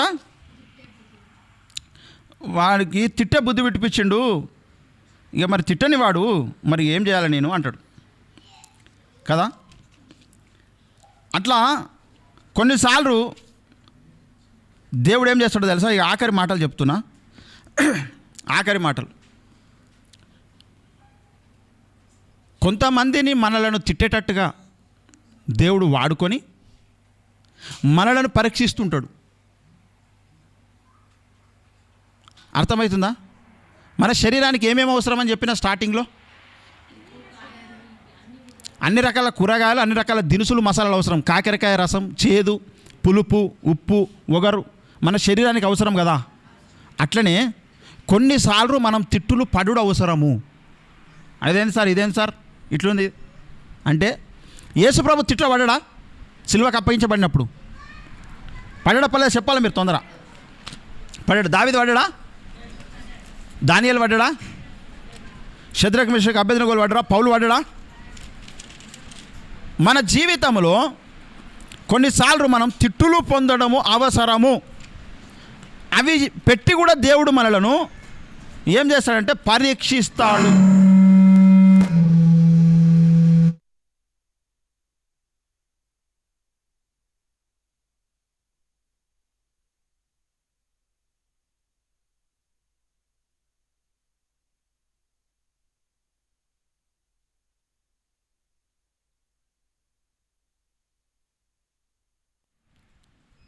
ఇరవై 8 నుంచి చదువుదాం.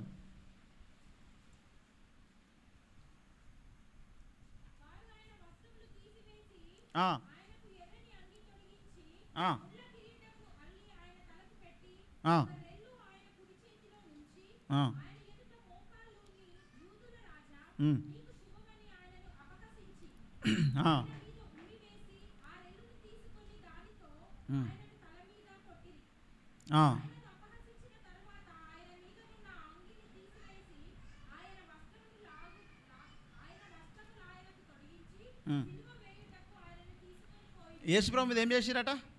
ఉమ్మి వేసిరు, వస్త్రం తీసేసిరు, అవమానించిరు, అపహసించిరు, ఇష్టం వచ్చినట్టుగా తిట్టిరు, తలకు రెల్లు పెట్టిర్రు, రెల్లుతో కొట్టిరు, తలకు ముళ్ళ కిరీటం పెట్టిరు. ఇది అవసరమైంది, ఇది అవసరం యేసుప్రభుకు. తండ్రి అయిన దేవుడు నిర్ణయించాడు, బాబు ఇవి నువ్వు పొందడం అవసరం, పొందాల్సిందే. అట్లనే నిర్హేతుకంగా కొంతమంది, ఇప్పుడు యేసుప్రభు ఏ తప్పు చేసినందుకు వాళ్ళు సిలువేస్తున్నారు చెప్పండి? సిలువై యేసును సిలువేయండి అని కేకలు వేసిరు అక్కడ ఉన్న వాళ్ళందరూ. ఎందుకు? ఏం తప్పు చేసిండు? తప్పేం ఉండదు, సిలువేయాలంతే. యోసేపు శిక్ష అనుభవించిండు, ఏం తప్పు చేసిండు? తప్పేం చేయలే. తప్పు చేయకపోయిన భక్తులు శిక్షలు అనుభవిస్తారు ఈ లోకంలో. అపోస్తలుడైన పౌలు అనేక దెబ్బలు తిన్నాడు, ఏం తప్పు చేసిండు? తప్పు చేయలేదు. పేతురు తలకిందులుగా సిలువ వేయబడ్డాడు, ఏం తప్పు చేసిండు? దానియేలు సింహం గోలోకు వేయబడ్డాడు, ఏం తప్పు చేసిండు? షద్రక్ మేషక్ అబేద్నెగోలు ఏ తప్పు చేసినందుకు అగ్నిలోకి వేయబడ్డారు? తప్పు చేసినందుకే శిక్షలు పడవు ఈ లోకములో. తప్పు చేయకపోయినా శిక్షలు పడతాయి ఈ లోకములో. కొందరు తప్పు చేసినా శిక్షలు పడకుండా బతకగలుగుతారు ఈ లోకంలో. కానీ నువ్వు భక్తునిగా ఎప్పుడైతే బ్రతకడం నువ్వు నేర్చుకుంటావో, కొన్నిసార్లు నువ్వు తప్పు చేయకపోయినా నువ్వు మాటలు పడతావు. నీ పొరపాటు లేకపోయినా నీకు శత్రువులు అవుతారు. అనవసరంగా నిన్ను తిడుతూ ఉంటారు కొంతమంది. అయితే అదట దేవుడే కావాలని నిర్ణయించి తిట్టిపిస్తున్నాడట. నమ్ముతారా ఈ మాట? యోబు అంటాడు, గాయము చేయవాడు ఆయననే, స్వస్థపరచువాడు. అట్లనే కొందరిని తిట్టిపించేటవాడు కూడా దేవుడే, నిన్ను పరీక్షిస్తున్నాడు. 2వ సమూయేలు గ్రంథము 16వ అధ్యాయం 8వ వచనం ఒకసారి చూడండి. చీపో చీపో. ఆ, ఆ, ఆ.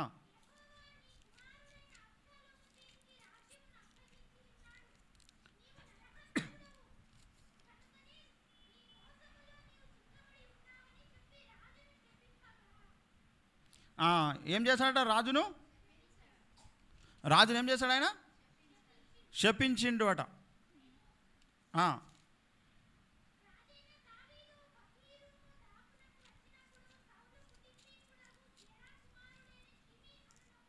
ఆ,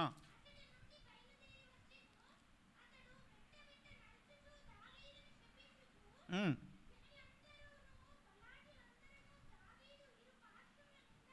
ఉమ్.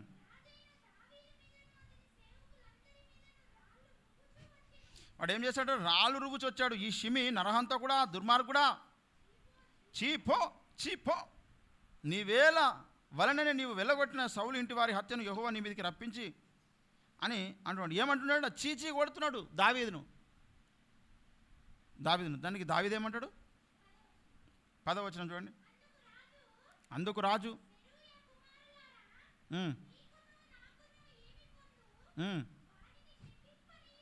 వాని శపింపనీయుడి. దావీదును శపింపుమని యెహోవా వానికి సెలవీయగా నీవు ఈలాగును ఎందుకు చేయుచున్నావని ఆక్షేపణ చేయగలవాడెవడని చెప్పి అభిషేక్తోను తన సేవకులందరితోనూ పలికినదేమనగా, ఇది విషయం, నా కడుపున పుట్టిన నా కుమారుడే నా ప్రాణము తీయజూచుండగా ఈ బెన్యామీయుడు ఈ ప్రకారము చేయుట ఏమి ఆశ్చర్యము? వాని జోలి మానుడు యెహోవా వానికి సెలవిచ్చి ఉన్నాడు గనుక వానిని శపింపనీయుడి అంటున్నాడు. అరే, నా చేతులతోని బల్ల తీసుకొని నాతోని ప్రార్థనలు ఉండేటోడే శత్రువుల వైపు పోయి తిట్టేటప్పుడు కమ్మగా ఆనందిస్తూ ఉంటే ఆ తిట్టటోని ఏమంటావు చెప్పండి? ఇప్పుడు ఇది అప్లై చేసుకోవద్దు అదని నేను. అయ్యా నేను ఇట్లా తిడుతున్నారు అని సెరూయా కుమారుడు 9వ వచనంలో, సెరూయా కుమారుడైన అభిషై, ఈ చచ్చిన కుక్క నా ఏలిన వాడు నువ్వు రాజవునగు నిన్ను శపింపనేలా? నీ చిత్తమైతే నేను వానిని చేరబోయి వానిని తల ఛేదించదని చెప్పిన, తలక నరికి పడేస్తా వాని నిన్ను తిడుతున్నాడు రాజా అంటే, రాజా అన్నాడు, సెరూయా కుమారులారా మీకును నాకును ఏం పొందు? వాని శపింపనీయుడు దావీదును శపింపని యెహోవా వానికి సెలవీయగా మనం ఏం చేస్తాం? దేవుడే సెలవిచ్చిండు వాని తిట్టుమని. దేవుడు ఏం చేసినట? తిట్టుమని సెలవిచ్చిండు. కనుక మొన్న కూడా ఒకడు ఇక్కడికి వచ్చి తిట్టిపోయిండు, వానికి సెలవిచ్చిండు. దేవుడు ఏం చేస్తాడు? అవును, ఇప్పుడు కారణం లేకుండా తిట్టినోడు వాడు వీడే కదా, షిమే కదా, ఇంకెవరు? నేనేమన్నారా బాబు అని అంటే, ఎవరైనా సరే మీ జీవితంలో కూడా ఇటువంటి ఎదురైతే అప్పుడు నువ్వు అనుకోలే, ఓహో ఇప్పుడు నేను దావీదు స్థాయికి ఎదిగినా, యేసయ్య పోలిక వస్తుంది నాకు అనుకొని మురవాలి. మనం ఇంకేం చేస్తాం? దేవుడే వానికి తిట్టుమని సెలవిచ్చినప్పుడు మనం ఏం చేస్తామండి? మౌనంగా ఉండడమే, అంతే. మౌనంగా ఉండడమే. అట్లనే దేవుడు నా విషయంలో కొందరికి తిట్టడం కొరకు సెలవిచ్చాడు. తిట్టుకొనివ్వండి, దేవుడు సెలవిచ్చాడు, నేనేం చేయాలి? ఇప్పుడు దావీదన్న మాట నేను అంటున్నా, అన్న వాళ్ళు నేను ఇట్లా తిడుతురు, అన్న వాళ్ళు అట్లా తిడుతు, దేవుడు సెలవిచ్చిండు బాబు వాళ్ళకు తిట్టమని. ఎందుకు? నేను తిట్టులో పడడం అవసరం అవుతుంది ఇప్పుడు నాకు. యేసయ్యను తిట్టిరా, దావీదు తిట్టిరా, పౌలుని తిట్టిరా, మరి దేవుడు సెలవిచ్చి తిట్టిపిస్తుంటే ఎందుకు? నాకు ఎట్లయితే నా శరీరానికి ఉప్పు, కారము, మసాలా, చేదు, ఒగరు అవసరమో ఇప్పుడు నేను తిట్టులు వినడం కూడా అవసరం నా చెవులతోని, నన్ను తిడుతున్నారు అనేది. ఎందుకు? దీంతో కూడా దేవుడు ఏదో పని చేస్తున్నాడు. ఇప్పుడు యేసయ్య తిట్టబడుతూ తిరిగి తిట్టిండా? కొట్టబడుతూ తిరిగి కొట్టిండా? అలాంటి సిచ్యువేషన్ మన జీవితంలో వస్తుంది కొన్నిసార్లు. నిన్ను తిడుతుంటారు కానీ నువ్వు తిట్టలేవు, తిట్టొద్దు. ఎందుకంటే దేవుడు సెలవిచ్చి తిట్టిపిస్తున్నాడు. ఎందుకు దేవుడు ఇట్లా చేస్తాడంటే ఏమో ఆయనకేరక, మనకేమేరక. అన్నీ తెలుసా మనకు? అన్నీ తెలియవు మనకు. అందుకే అయినాడు మన గురువు గారిని తిడుతున్నారు కొంతమంది సోషల్ మీడియాలో, బయట, మెసేజ్. దేవుడు సెలవిచ్చాడు తిట్టు, ఏం చేస్తాము? దేవుడే వాళ్ళకి తిట్టుమని సెలవియ్యగా ఈ షిమికి ఇచ్చినట్టు మనం ఏం చేస్తామండి? తిట్టని. నిన్ను కూడా కొంతమంది నిర్హేతుకంగా తిడతారు, తిట్టని అని వదిలేసేయాలి.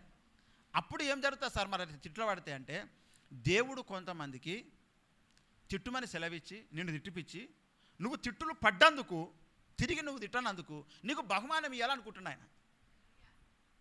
అర్థమవుతుందా? ఈ మాట కొండ మీద ప్రసంగంలో చెప్తాడు. మత్తయి సువార్త 5వ అధ్యాయంలోనికి రండి ఒకసారి, 13వ వచనం.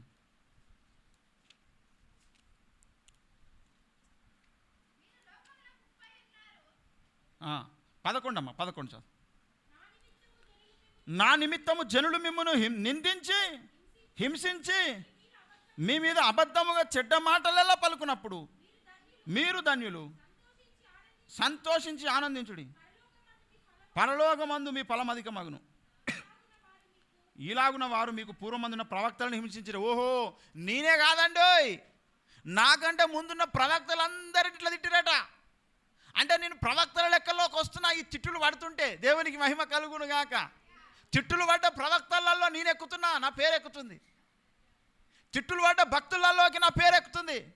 దీనికి కలగబోయే ప్రతిఫలం, బహుమానం ఏమిటంటే పరలోకములో నాకు అధిక ఫలం, పరలోకములో నాకు ధన్యత. దేవునికి మహిమ కలుగును గాక. హల్లెలూయా. నేను పడుతున్న చెడ్డ మాటలకు, అబద్ధపు మాటలకు, ద్వేషించబడేదానికి ప్రతిఫలం ఉన్నది పరలోకంలో. నా ఫలం ఎక్కువ అవుతున్నది వాడు తిట్టినా కొద్దీ. నా శత్రువా ఇంకా ఎక్కువగా తిట్టుము, నా శత్రువా ఇంకా ఎక్కువ ద్వేషించుము, నా శత్రువా ఇంకా ఎక్కువగా నన్ను అసహించుకొనుము. యేసును వలె అసహించుకొనుము, దావీదును వలె అసహించుకొనుము. నన్ను అసహించుకొని నువ్వు గుండెపోటుకు లోనవుము. నిష్కారణముగా ద్వేషించేటోళ్ళు ఉన్నారు. దానిని బట్టి నాకు అర్థమవుతుంది నేను భక్తుణ్ణి అని నాకు అర్థమవుతున్నది. దేవునికి మహిమ కలుగును గాక. ఎవరికి అర్థమైనా కాకపోయినా నీది నీకన్నా అర్థం కావాలి కదా. భక్తులమే మనం భక్తులం. నిన్న ఎవరైనా తిడుతుండ్రా, నువ్వు భక్తునివి సుమా, నీకు పరలోకంలో బహుమానం అధికమవుతుంది. నువ్వు మామూలునివి కాదు, దేవుడు నీ మీద ఒక కన్నేసి పెట్టిండు. నీ శత్రువు దేవునికి తెలుసు, నువ్వు కూడా దేవునికి తెలుసు. అందుకే ఆయన వీధులలో అరవలేదు యేసు ప్రభుల వారు. అందుకే ప్రభు అన్నాడు, పగ తీర్చుకొనుట నా పని, నీ శత్రువుల గురించి నువ్వు టెన్షన్ పడకు, తగిన టైం వానికి నేను కేటాయిస్తా అంటాడు దేవుడు.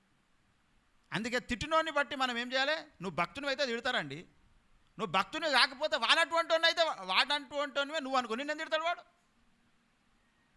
వెలుగుకు చీకటికి ఎప్పుడు యుద్ధము ఉంటుంది, మంచితనానికి చెడుతనానికి ఎప్పుడు యుద్ధము. మనము నిష్కారణంగా ఎవరిని తిట్టము, ద్వేషించము. మనం తిట్టేదానికి ప్రతిదానికి కారణం ఉంటుంది, మనం మాట్లాడే ప్రతిదానికి ఒక కారణం ఉంటుంది.